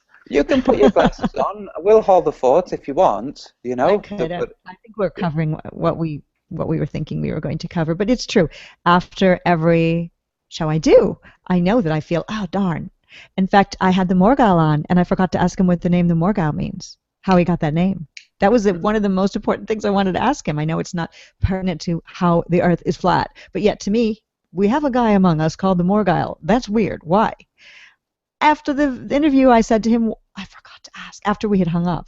So, and he probably had things he forgot to say to me as well. So it's been happy. Every single interview after has been happy. And I've carried on relationships with many of those people, even if it's just liking and sharing and commenting on their videos or sharing them on Facebook or, talking with them occasionally on Facebook for the most part. But there's been a few people who have vehemently turned against me and made videos against me. But I haven't changed since the day that I interviewed them. Other than maybe I got a microphone and I didn't have one before, or I got a little better at speaking, excuse me. See, I'm not that good at speaking if I use the word talking when I meant speaking. You know what I'm saying. We just get better at what we do as we progress in what we do. But I'm still the same person doing the same thing with the same ultimate goal of trying to be a connector and helping spread other people's flat earth messages. So why they get mad at why do they get mad at me? Why do they go against me? They're hurt inside for the most part, and I don't know why. I didn't hurt them, and I don't want them to hurt. I want them to be happy. Flat Earth should make everyone happy, although when you think about it, it's really miserable that we've been lied to the way we have, and our money's been stolen from us, and our children are being lied to, and all of the things that are happening on the plane, like we were speaking of before, vaccines and whatever chemtrails are. We should be incredibly mad, and I encourage people to be mad because you can use that anger to bring about change. But also there's that inner happiness that we have, most of us have. It's a feeling of connectedness with truth and then with each other as a community. So fighting with each other, or not with the community element, because we're not connected. It's back to the smell and the taste and the feel and the touch. Putting your arms around somebody when you meet them at a mixer is very different to this. And yes. The guy, Steve, I think his name was, really drew this home to me. He said that he'd driven several hundred miles to meet me and Martin and my wife because he didn't think we were real. And Mark and you and I discussed this, and I think her name's Mountain Mama, but somebody had met Mark Sargent, and she had physically interacted with him, but then after doing this had then changed her views or reverted back to her original views that this was, a non-guy or... Yeah, basically. And you think... But she had lunch with him in Colorado. She says she has, so, I don't know who she is. She's a YouTube commenter with just a blue head picture, not a physical, unless she's changed it. You don't know who she is. You know how you can go to some people's channels and you can see lots of videos and pictures. This is one who isn't. But she's a consistent commenter. I'm only assuming it's a woman because of the name Mama, of Mountain Mama. But yeah, she actually met Mark in person and still believes that he's an agent of destruction and is actually having sex with Orphan Red and I, which is weird. So, what I heard was that she didn't think Mark was real, and then after meeting him, she reverted to thinking that he's still not real. I don't understand how you can meet somebody that's not real. But that's what this Steve guy said. That's exactly the words he used. I didn't think you were real. I mean, this is YouTube. It's about real people. We're not the BBC. This is about, and anybody with an account that comments can make a video. It's YouTube. Yes, it's not Hollywood where you have to, like, whether it's the casting couch or being in the Illuminati. We don't know how you get to be a big star in Hollywood.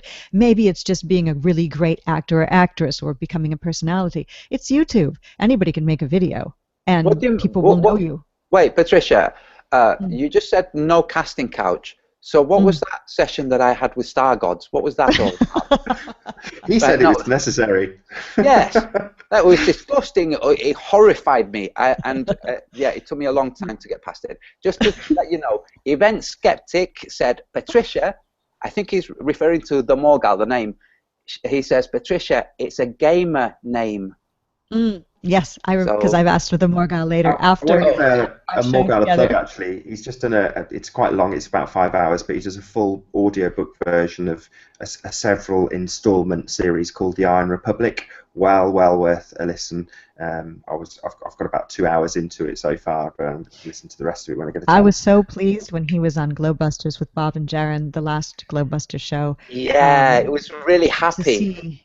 Yes, it was happy to see them together, united and doing their thing. Whether or not they'll be together on other Globebusters, I don't know. Maybe yes, maybe no. But if there is a no to that, that won't be because there's dislike or animosity. It's just because they're busy doing other things. So it's really great to see that. I feel so pleased when I see people getting along. I feel so sad when people are not getting along. We're only human. I sent a message to Eric Dubay after one of his videos where I was kind of trying to get through to him that it would be really, really good if he wasn't separated like he is. There's this shill list and all these things. It would be so awesome if Eric Dubay was playing with us. You know, I don't mean like, you know, messing around like with you us. and Star Gods. Yes. No, I mean, if he you know, if you're playing a game and there's somebody over there who's not playing with you and you'd like them to play with you, you know, to engage, to join in, to contribute, you know, I just think it would be really good. I think it would do him good. I myself suspect that he has a group of friends, of people around him that he might or might not be aware, gatekeeping stuff that reaches him. This is just a suspicion, and I could be completely wrong, but I think the only way to really come to the conclusion that somebody is a shill when they're not is if other people are trying to convince you that they are a shill. So with Dan Pratt, we saw the comments after he made the apology video. There were a lot of people trying to goad him into going back to making the hater videos. And just so everybody out there is fully aware of this, let's suppose there was an agent. They wouldn't look like Patricia Steere. They would look like me, okay? I have actually known people who worked undercover. My ex-girlfriend. Somebody's ex-girlfriend. Somebody's ex-girlfriend that I know. Shut up! Right, no. But what I'm saying is this, okay? If the CIA planted somebody, they would also plant a history, a really easy history to find, okay? So, if you find Patricia's history really easily, it could be because she's a plant, or it could be because that's her history. The point is, there is no way that a private detective would discover that the CIA had planted somebody. This is part of what they do. They give a back history so that when people check them out, they show as completely verifiable. So it's a stupid thing to do, to assume that you can figure out who is a shill by looking into history. Come on, wisen up. Well, people have said that I'm in the CIA because the name PATRICIA has CIA as the last three letters, and that's the powers that should not be putting it right in front of our faces.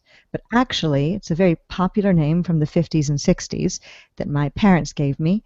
And you don't really find too many Patricias unless they're a little bit older, unless that name comes around to fashion again, like names sometimes do.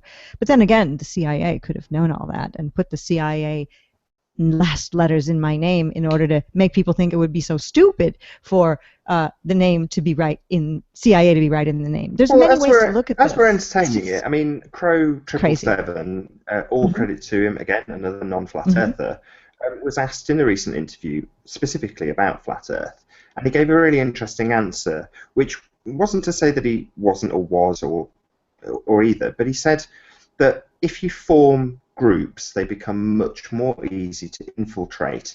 So he doesn't want to attach himself to a group, which was a similar answer to CD when he did the Mechanics of the Fourth Order, when he was on this show, which was to say that he didn't want to attribute himself to that.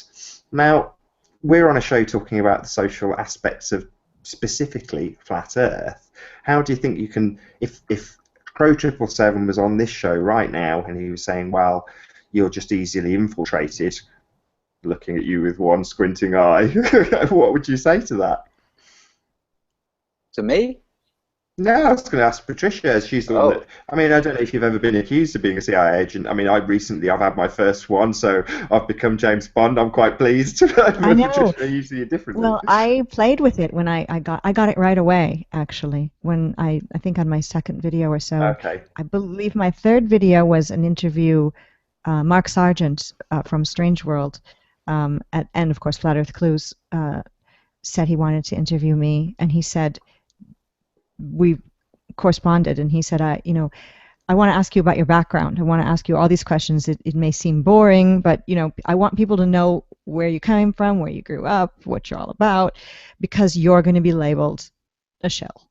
And I didn't understand that as much, because when you're really new to flat Earth, a lot of people don't even know what that word shill means. They think it means it actually does mean, as I've talked about before, and we've probably all talked about, if there was a gathering of people and a man was standing on a podium and he was saying, come around, 99 cents a bottle for this special oil, it'll cure all your ills, and then somebody in the audience says, I've tried it and it worked, I used to be blind and now I can see. That person's the shill. So within Flat Earth, it seems to be the label that means somebody who's paid or not paid. Maybe they're CIA, maybe they're FBI, maybe they're whatever. Or not. Sorry to interrupt. Or not. But David Weiss and I discussed this. Can I just? I've got to jump in here because David Weiss was on. I keep going back to this. It's one of those shows like when you had Jesse Spots and Rob and Matrix and loads of others on after Tiger Down had his little meltdown. But David Weiss did a very similar pinnacle show for me, which was called Race Wars. And on there, it was another one of those, damn, I wish I'd said that at the time when he was doing the show. But for me, it was an important show. I digress slightly here, because he was there. They were actually around a table, and he could, sense the feeling in the air when a girl was being really het up. He could slightly condescend to her, and you just got that impression that, not like now where we talk over each other every now and again, and there's a bit of feedback when I'm not using an earpiece and all that sort of stuff. It's not like that. But David Weiss was kind of saying that people will perpetuate the lies and they're not being paid a dime. So everyone on that panel was talking about NASA and how real it was, and not necessarily NASA, but flow proofs and how real they were. And they're not investigating this. David Weiss is essentially the expert on that table, but they're challenging him based on a belief that, as I've shown in one of my videos, is seeded into us from about 2 or 3 years old.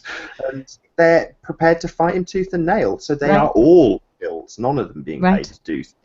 We don't need paid shills in the movement, because people will, outside of it, are going to act as if they are, and no one needs to throw a dime at them.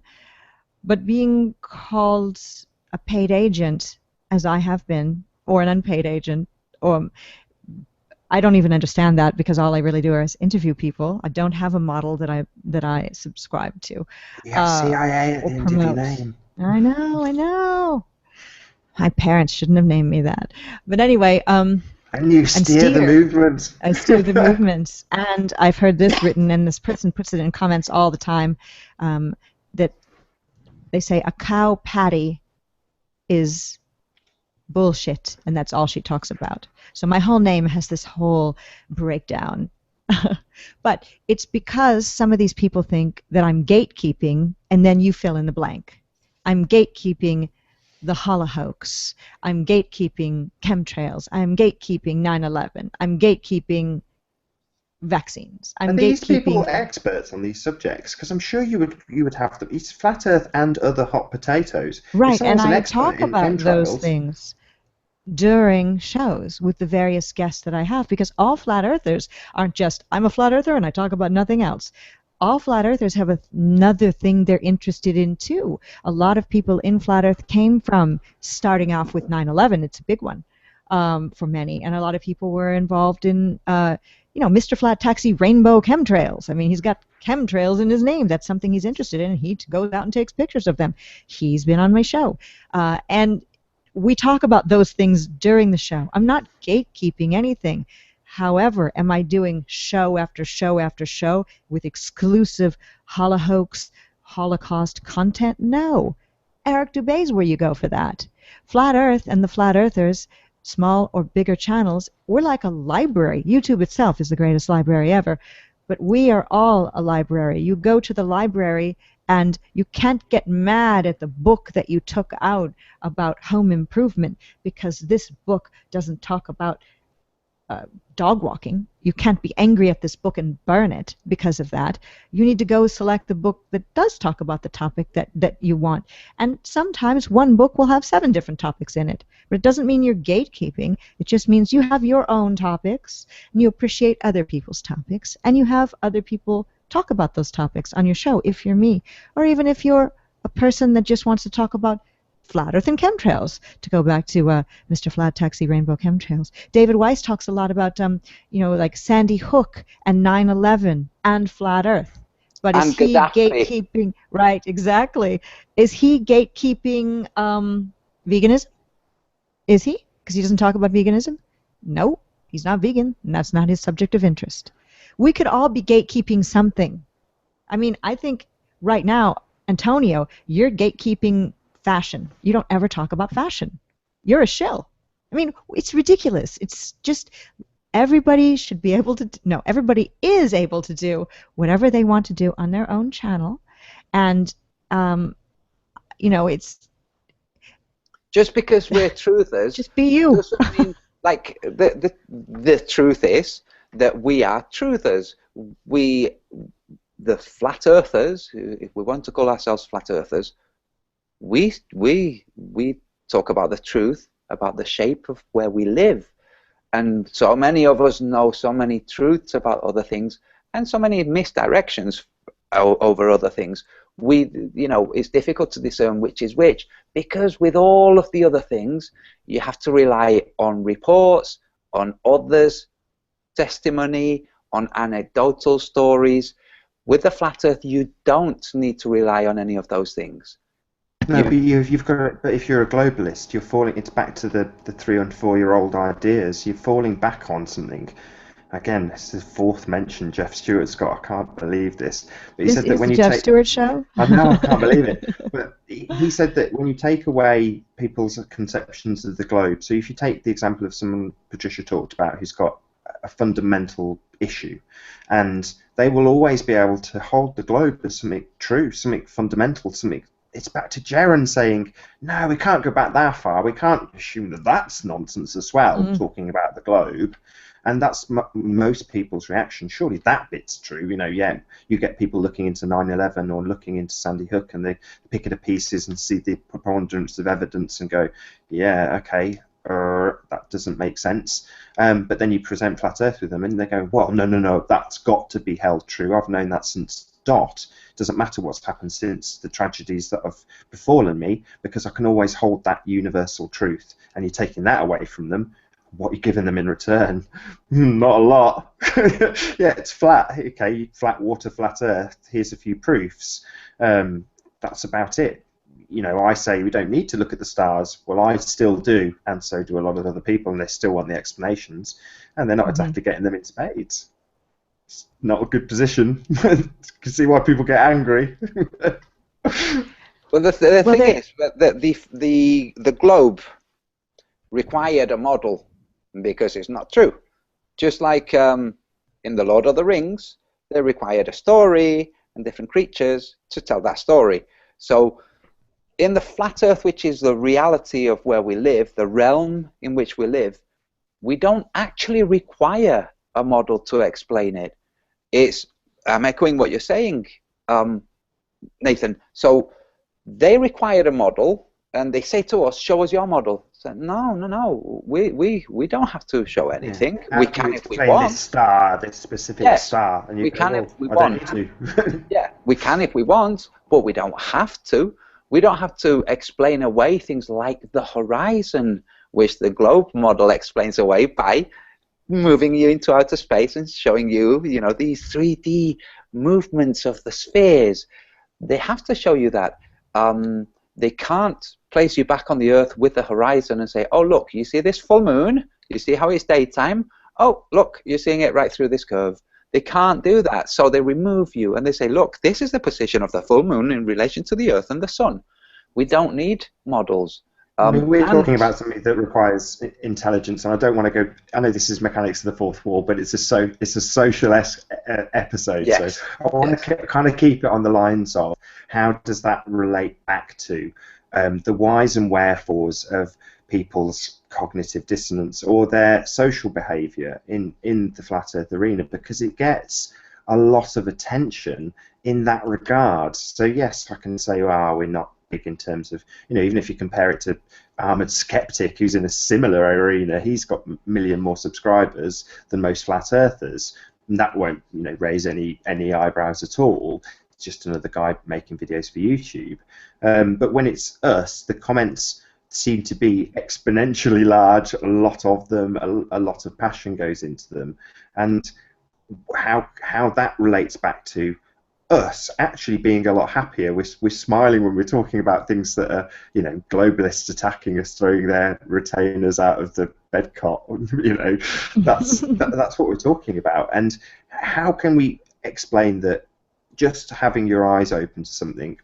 Again, at the beginning of the show, opened up with saying it's because we are literally on a different level to some people, and that has nothing to do with their degree of intelligence, if you know what I mean, Antonio. Yeah, we'll do a flat Earth proof video next time, but in this one, it's kind of regardless of whether you can dissect at the eye level horizon or whatever flat Earth proof you pick. How do we just look at the social aspects and say, well, we shouldn't be swearing and shouting over this flat Earth thing? It's just not necessary. How can we evolve beyond that? Was how I was going to round up. Well, you've just given me an idea. How when I interact with my colleagues, globalists, and I love them to bits. It's like you were saying before, Patricia, and Nathan, you're married to a globalist, so. You can love somebody who doesn't have the same, who hasn't come to the same realization. There's nothing wrong with that, really. Just from my point of view, it would be impossible for me to be emotionally entangled with somebody like that, because I would, so this is what I'm thinking. You just prompted this thought. So when we're talking with them, a lot of what I've noticed is that a lot of them assume that we think we are superior. We have glimpsed this truth that they can't see. So I'm going to take what you've said, Nathan, that we're on a different level, and I'm going to start adopting a terminology whenever I talk about this with them. I'm going to say, well, what it is I'm at a lower level than you. Because that infers that I have less intelligence, less things. But what I'm actually saying is the level at which I'm at is like the sea level, the earth level, not the lofty level of space. So that's what I'm going to do. I'm going to say what it is I'm at a lower level. And I can see things from this lower level that you can't. And that's it. That's what I'm going to do, to try to diffuse all this, the animosity. Because the animosity we have is it's a real animosity, it can drag people down. It often drags. I know Martin Lichke. It's way beyond animosities. There's hatred. There's hatred out there. We experienced it firsthand on Spaceman's Hangout, and we've got whatever his name is, Gems Panda, in our chat room right now. People who are pretty angry about us. And you think, Yes. well, you know, back to ketchup versus mustard. Who Mhm. cares? The thing is, About your life. the thing I find hilarious is that so this happens. Globalists, certain globalists, a certain show that I kind of crashed a while ago, they kind of assume that we think we're superior. Then they try to demonstrate that they are the ones who are superior by thinking that a scientific theory is a fact. And if you sit them down and say, look, first look at what the meaning of the word fact is, and then look at, you can do all this explaining, but the animosity doesn't go away, because they will either accuse you of being condescending, or they will just simply not absorb anything that you're saying because they have this wall of cognitive dissonance there. It will not let them see the truth. So even when you're talking about facts, which is, you know, as true as numbers, you know, so I'm thinking a way of diffusing, or at least attempting to diffuse the animosity, because in the chat, the majority of the people who are watching this are already flat earthers, and they know some of the animosity that's arrived. So, which is why we derive such a sense of support from them, and they derive such a sense of support from us. So, it's to the broader world. I'm starting to think that maybe we shouldn't be too troubled about the broader world. Maybe we should just wait and see the outside world come towards the flat Earth, rather than trying to reach You think out. it's going to be accepted as the norm eventually, and so Yes, you mean yes, I think it's inevitable. what I are do. those I think stages it's actually, Antonio? Just for the audience, I won't take this away from you, but what are those stages? So first, it's violently opposed, right? yes. No, first it's ridiculed. Sorry, Then ridiculed. yes, then is violently opposed, and then it's widely held as truth all along. So We're in between stage 1 and 2 now. yes, yes, and there are trolls out there who have been at stage 2 from the word go. These are the kind of people who would abuse people questioning 9/11, who would say things like, "You're being disrespectful to the families of those, those who lost loved ones." It's like, whoa, 1 second. They're doing the opposite. They're showing the highest form of respect to them by trying to uncover what's happened. Here in the UK, years ago, more than 20 years ago, we had a disaster at a football game, a soccer game for Americans. We had a disaster where hundreds, I think it was close to 200 fans were killed by the police. Yes. This Hillsborough. Yeah, the Hillsborough disaster. These people were killed by the police. Now, they were killed by the police not with machine guns or truncheons. They were killed by being herded into a space that was so small with horses. So you can't argue with a police horse herding you in somewhere, okay? They were herded into a place that caused so much weight that a platform collapsed. And there's been an investigation that has continued since then. Very quickly, the conclusion was, the original official conclusion was that this was the fault of footballers who had broken into the match and overloaded this platform. Because people didn't let this go, the truth has finally come out. And the reason people didn't let this go is that it was disrespectful to the families of those who lost loved ones. The people who are carrying on with the 9/11 conspiracy, the people who are still uncovering and pushing, the people like Judy Wood, people who are saying, hey, the official story is bullshit. What's the truth? These people are showing the highest respect. So the kind of people who had huge animosity towards 9/11 truthers came onto the flat earth with that level, that stage 2 animosity, that violent opposition. And they will go away. Some people live in that stage all their life. Luckily, they tend to be short lives because of the stress that they go through. But I'm really starting to consider the idea that just by increasing our numbers in terms of people who are already aware of the flat earth, not so much by reaching out and trying to make people aware of it, but just allowing. Nobody grabbed me and made me aware of it. I came to it, same as Nathan, Patricia. Patricia is actually reaching out to people. No. What she's doing is she's supporting people who are already in the flat earth. And so then there are people coming looking into it, coming across Patricia's channel, finding Oh, more, she's finding here. more. Well, we're doing it again. I'm sorry, Yeah, Patricia. sorry, You Patricia. can speak to this directly. You're here. Yeah, well, Yes. I mean, I'm going with what you're saying, Antonio, completely. That I came to the Flat Earth on my own in the privacy of my own home. Nobody told me about it. I had never even heard anything about the Earth being flat. I didn't even ever hear that the moon landings were fake, believe it or not. I found that on my own, and then that kind of moved forward to where I am today. Um, I believe the key to what we want to achieve is uh, making a safe place for people who Yes. are flat earthers, people who are flat earthers who are Catholic, Christian, Buddhist, Jewish, black, white, No, Asian. not Jews, not Jews, not Yeah, Jews. right. No, No. no. Oh, gay and straight, whatever it is that you are, make it a safe place for you to come out of the closet. And In the interest of balance, Jews are fine. yes, yes, Yes, yes, I'm yes. He's Jewish. I'm joking. Jewish. Just letting everybody know I'm Jewish. Okay, so don't worry Anyway, about it. um, making more flat earthers is more important than fighting with the globalists. So what you were saying, Antonio, is that I understand fighting with the globalists at times is quite tempting, like the hangout you did with Spaceman, because he was so utterly insulting.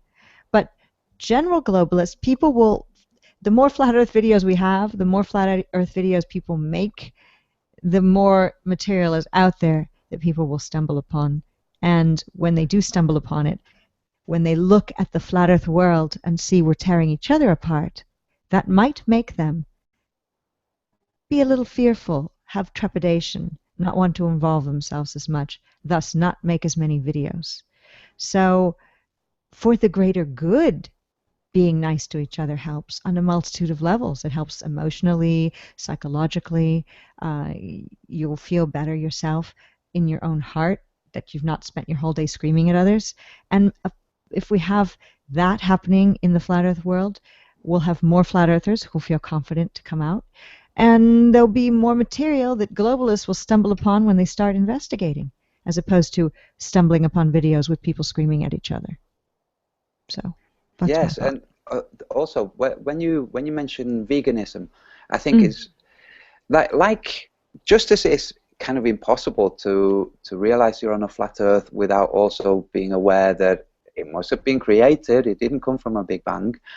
So there must be an energy or a family of energies that were involved in the whole creation. It's also, I think, very difficult to arrive at the conclusion we're on the flat Earth and there's a creator and it's okay to eat animals that have been caused incredible stress just before being slaughtered at the end of a life that was filled with despair and depression. I think it's kind of a natural progression to realize maybe it's not okay to participate in that. Maybe just by being the change you want to see and not partaking, eventually it's going to come to the point where there will be less demand, and that's how things get sorted. Gandhi was right, be the change you want to see in the world. So if you want to see less suffering in the world, partake in less suffering. You know, you eat food that went through incredible stress. You don't know whether there's a knock-on effect in some esoteric realm that you know nothing about. We don't know, but we know that the pain and suffering is not justified. We don't need to eat. In fact, it's kind of against our physiology to eat that kind of food. So going back to what you said about the veganism, how people can be flat earthers and still be nasty. I'm not saying that if you're not vegan, you're nasty, okay? But Right. how people can, I mean, how flat earthers can think that there's no creator, there's a glitch there. How they can think that being nasty is still okay, there's a glitch there. How they can think that ignoring the whole meat industry thing which you can do. I did it for a long time. We all did it. That's also Well, a glitch. you're discussing something that's actually come up in the comments by Michael Craig, and he said, excuse me, isn't curiosity in general a prerequisite to flat Earth? And you're talking about, you keep saying the word think. Well, maybe you'd want to address that. Is it just that we're curious by nature, and that's how we've come across these truths? This is probably quite true. Good point. I've always been that person. I've always been the person that found my parents' stash of Christmas presents and one year slit them open to see what they were and taped them back up. Of course, I learned that was horrible because then you have no surprise come Christmas. But yes, always been a very curious person. Taking something apart to see how it works, not being able to put it back together again and getting in trouble. We're all kind of taking apart the world that we live in, and we don't want to put it back together again. And we can't get in any trouble because the truth speaks for itself. But yeah, I agree with what you're saying, Antonio. Well, what I found was there was a sense of disquiet, which was always. I always attributed to living in the UK that we had, well, when I moved to the UK, we had this active terrorist group called the IRA, which turned out to be infiltrated by the British Armed Forces, who climbed their way to the top because it was a dog-eat-dog world out there, even though dogs don't eat dogs. But they were in the IRA, climbed their way to the top, to the point where they were the bomb makers, to the point where they were the people who were placing the bombs and calling the authorities to say, we just placed the bomb. So there was always a reason to link to this, a feeling that there was something not right with the world. So it was first, terrorism, then New World Order, then other things, and eventually you come to the flat Earth, and that disquiet feeling goes away, and you think, aha, that's what was wrong with the world, and you notice that disquiet has gone away. It's in your solar plexus, really. You can actually literally feel it. And flat Earth is the great aha, and all those other things, those little niggling doubts, feelings, and suspicions, they all really come clear. Some people have said that they feel that I push veganism too hard, and that's part of what the New World Order wants. To answer, I don't quite understand it, but to answer that, I don't push veganism hard. I suggest it. I suggest people look into it, even if it's a tiny amount that they take on board that, and then just see how they feel and how they think, and then make their own decisions or do some research on it. But the New World Order wants us to eat meat and dairy. The New World Order wants us to create lots of trash and pollution. Even if they say, global warming and recycle, since that's all a lie and all of that, they want us to consume, to measure our success with status. They want us to do these things. They want us tied into the pharmaceutical industry, which is where you're going to go if you eat lots of meat and dairy, because our human body, with the digestive tract that we have, the very long colon is not suited for meat. The animals that are suited to eat meat have a short colon because meat putrefies in the colon. Like if you left meat on your counter, it would also putrefy, I'm not making this up. And the animals that eat meat, they have a quick colon, so they can evacuate that rotted remains fast and out of their body.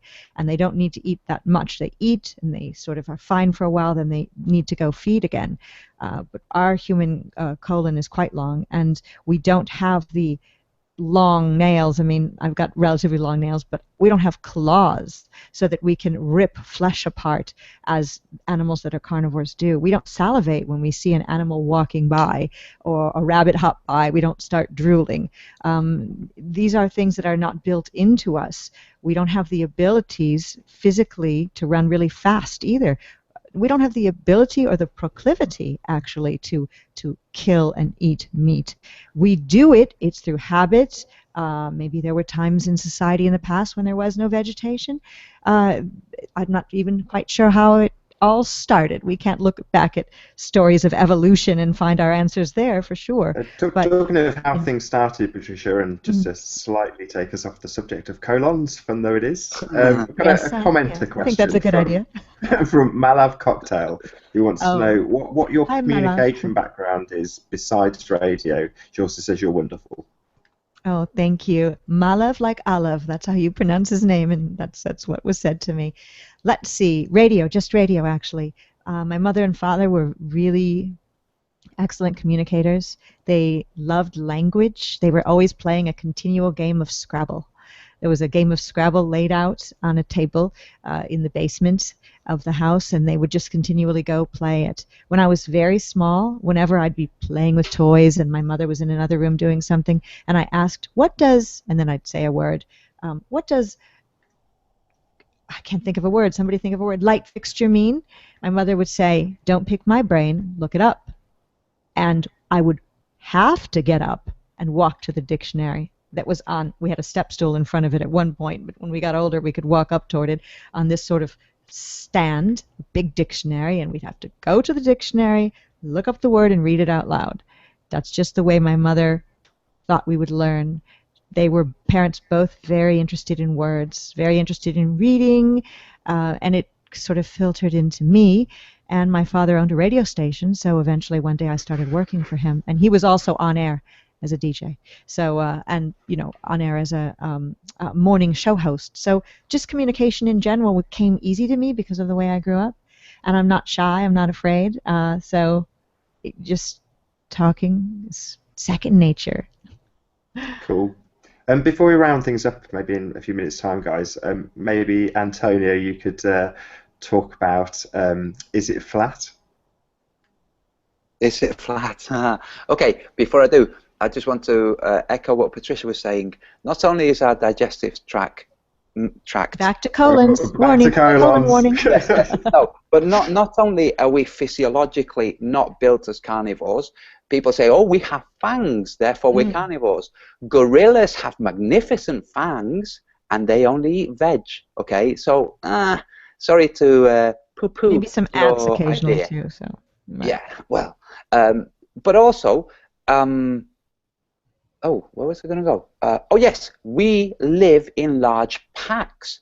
There aren't any carnivores who live in large packs. You know, herd animals, vegetarian animals, live in large packs. In fact, the whole vaccination industry has this herd immunity that they talk about. It's disparaging, but we do live in large numbers. We clamor together. Okay, even the native tribes of America who traveled around, the nomadic tribes, they would gather for the winter so that the youth could meet other youth and there wouldn't be so much interbreeding. Is that inbreeding? But also because we are social creatures. Carnivores are not social creatures. Okay, so there are lots of different facets in which the real world is giving us clues that we're not supposed to eat meat. Not only can we not catch it and eat it without tools, but we also have all these other things. So is the world flat, Nathan? You're asking me. Well, no. Specifically, I wanted you to talk about the debate that's coming up maybe in about 2 or 3 weeks' time with John Le Bon. Yes. Aha. Okay. Do I want to let the cat out of the bag? That's not very vegan. There's no cats to be let out of any bags, as far as I know. I mean, I've done an advert for it now. You've talked about it on chats. Patricia's talked about it. People have talked about it. It's just I wanted you to talk about it specifically, as it's you who've kind of instigated this off the back of John Le Bon challenging.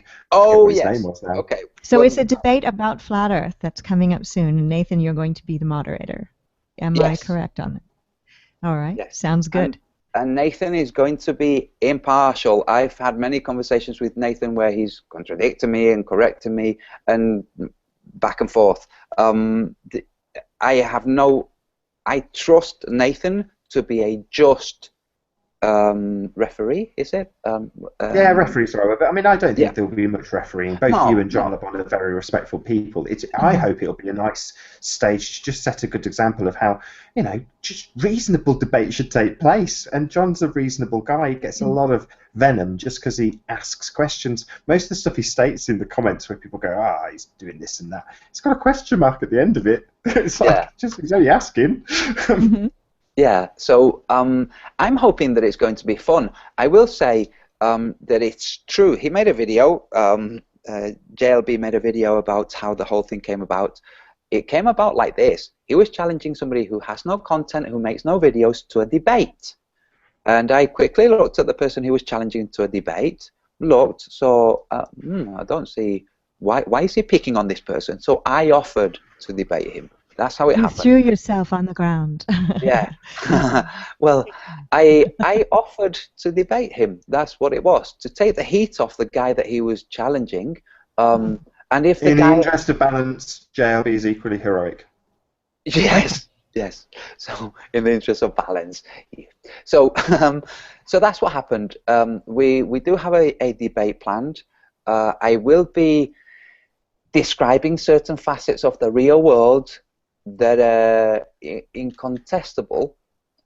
He can contest them. He can attempt to contest them when something is incontestable. You know, like if you say you can't walk through a wall because the wall is solid and so are you, somebody can contest that simply by saying yes, you can. They can't demonstrate it by walking through a wall, but they can still refuse to accept your point. And that might happen, it might not. John Obon was in the chat earlier, he left, purely because I was doing a good impression of being stupid. By the way, just to let everybody know, and this goes back to the veganism thing just briefly, there are religions that are based on meat eating, one of them being Judaism, the other one being Islam. And Christianity itself talks about eating fish. This is in the dogma, so not so much in the actual religion, but in the actual religion of Judaism and Islam, meat eating is integral. Kosher is integral. There's no kosher vegetables. The kosher is all to do with the abuse of animals.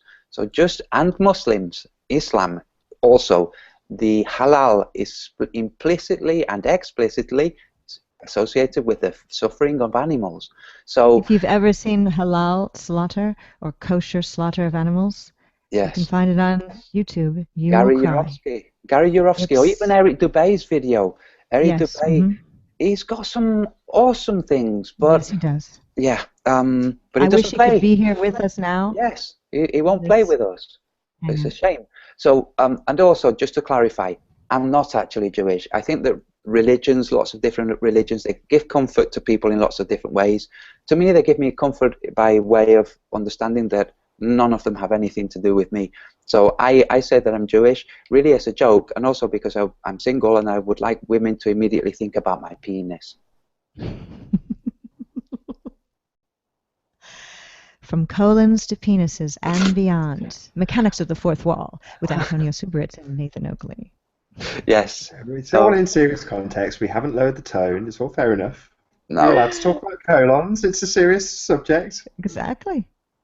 So, but just to clarify, I'm not actually Jewish, and if I was Jewish, I would be Jewish, but it wouldn't mean that I know lots of Jewish people who don't observe any of the Jewish things, you know, who are just Jewish out of tradition or out of. And a lot of Jews aren't Zionists. Yeah, as well, this is the other thing. A lot of Zionists are not Jews. A lot of Freemasons aren't outright liars. Yes, and in fact, anybody who thinks that Jewish equals Zionist, I urge you to go and look. This is for Eric Dubay. If anybody here is in contact with him, just urge him to look at the anti-Zionist Jews in Israel who do demonstrations and are abused by the IDF and the Israeli police because they make demonstrations with banners and placards that say Israel is an illegal state, it is a Zionist state. Because you see, according to the Judaic religion, the only way that Israel will ever exist, according to their Torah, is when the Messiah returns. So if the Jewish state exists and the Messiah has not returned, then that's called a lie. It's called illegitimate because it's based on the historical basis of there having been an Israel briefly and Israel then coming back at some point. And when it was briefly, it was only in an imaginary sense anyway. So it is, there are Jewish people out there who are just as kind as the kind Muslims. You know, just painting everybody with the same brush is a bit unfair. And not everybody who wears a red top is a Manchester United supporter or an anarchist from Spain. You know, you can't just take everybody and group them together in the same way that we can't, unfortunately, group all flat earthers and see that all of them are kind and gentle people. unfortunately, we can't do that because it's not true. And it applies to other areas like Zionism linked to Judaism, and vegans being weak.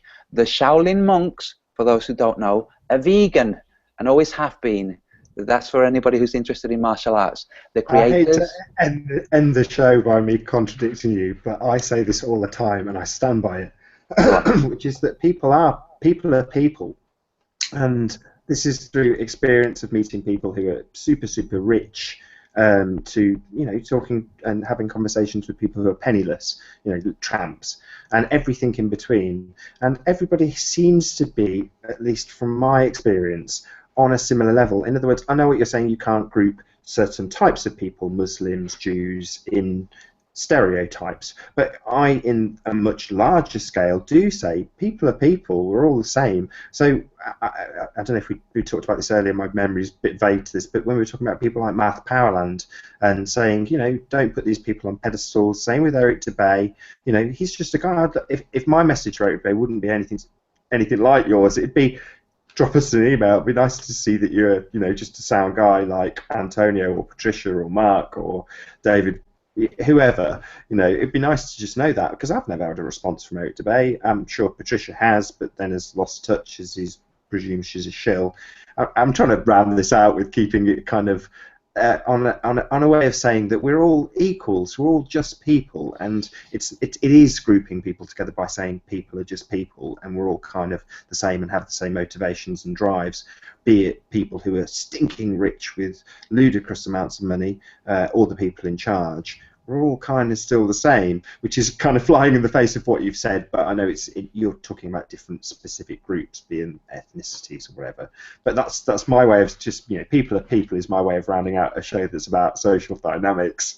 Well, Is there anything you guys want to add before we end the show? Yes, this is what I mean, everybody, all the people in the chat. This is what I mean about Nathan contradicting me. He does this all the time, and then, yeah, I love him to bits anyway. Sorry. No, I don't know. Did you feel that, Patricia? I mean, I felt like I haven't touched my notes, and this has been much more like one of our Skype conversations than most of the and we don't need these. We don't need no stinking notes. No, and also Nathan, I don't mind hanging around longer, because I think that you and I, especially I, have spoken more than. I would rather hear more from Patricia. If anybody has a problem with staying longer, Patricia or Nathan, and discussing and having Patricia discuss anything that she might want to discuss, to bring up. We don't have a deadline in the real world, do we? No, not at all. Well, sometimes you set it. I know I set my Google Hangouts for a period of time, and then when it passes that time, it might shut it off. So you may have a deadline I'm unaware of. But I think everything's covered, and I know when we end the Hangout, I'll be like, oh, I forgot this, I forgot that. But we touched on almost all of the most important things, I think, at least at this point, and maybe we'll do, if you invite me back, another show and touch on things that we forgot this time. I think it's an endless well of information here on Flat Earth that every day brings new exciting things, sad things, changes, and such.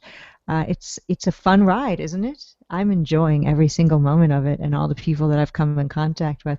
And I you know, my main thing always is love. And I know I've been criticized for let's all sing Kumbaya, but I think love is the thing that we really all have in common. Even the people who dislike other flat earthers, in their heart, when they're home alone, they love their mother, their father, their sister, their brother, their dog, their cat, or something. We all value love, and I value it in this, let's call it a community, and in this movement, if we want to call it a movement. So I'm here to do that. Connect with love, and sometimes have fun, say jokes, and talk about colons. Yeah, I could definitely echo that. I mean, the promo for this was covered in hearts, and you know, I said to Sasha when I was talking to her last night, I don't want to say I was projecting Sasha, God heaven forbid, but you know, I was thinking, how would Sasha approach this? I want it to be about love, and I've got no qualms about saying that there's a lot of love between Antonio and I, and it's totally platonic. But when you phrase it like that, I was going to make this comparison when you were talking about Mark. I'm sure it's much more comparable when you talk about Mark Sargent to how I would talk about Antonio. Do you know what I mean by that? Yes, Do you know what? exactly. So sorry to jump in, Nathan. When I go to Spain, usually my cousin comes to meet me. Okay, he's a Spanish guy. He's a couple of years older than me, and I've always kind of looked up to him because he used to batter me whenever we fought, and I used to fight him all the time. He's always been stronger than me. Okay, and when he comes to meet me at the airport, he always gives me a Spanish hug. There's a different kind of hug, okay, that I always forget when I'm in the UK. But, well, now I haven't because I paid attention to it last time that he gave me a hug. And it's a family hug, okay? I'm looking forward to giving you this hug. And, like, it's a good hug, you know. I have one of my globalist friends. We were getting really tense, arguing, you know. And I said to him, dude, it looks like you need a hug. Really, it was I needed a hug. And he said, no. And I said, well, then can I have a hug, please? And he gave me a hug, and that was it. You know, the animosity was gone. The words, we're still speaking the same kind of words, but the timbre of the voice, the stress, the gestures, they were all so much more gentle. So I'm looking forward to hugging you, Nathan. I'm also looking forward to hugging you, Patricia. I would love to give everybody in the chat a hug. Martin, a big hug. David Wise, I'm looking forward to giving him a hug. Everybody. But we do it. We do it with what we put out, the fruits of our labors. Sorry. Oh my gosh, Bob. Bob. That's a guy I want to hug. And Cammy, I want to hug her. You know, maybe not the same way as Bob, you know. But yeah, shout out to everybody who's in the chat as well, because everybody in the chat tonight has been really nice. And we've had JLB in there, we've had James Panda in there, we've had Jesse in there. Everyone's been playing really nice. It's been lovely. Good. It's been a really great show. It has been. And I think that the work that people put out, I'll call it work, really it's more like fun or something I'm compelled to do, is my way of giving a hug to everybody and saying, hey, we're all the same, we're all united, the earth is flat, we're all on the level, let's do this thing. That's really what I feel. And I think it's the only way. If you love what you do, you never have to work a day in your life. Exactly. You're right. Yes. Well, Antonio Subirats, it's been wonderful, as always. And Patricia Steere, thank you very, very much for being on Mechanics of the Fourth Wall again. Thank you. Hope to be on again. You will be, Patricia. Just before you cut off, Nathan, sorry. I just read a comment from Martin.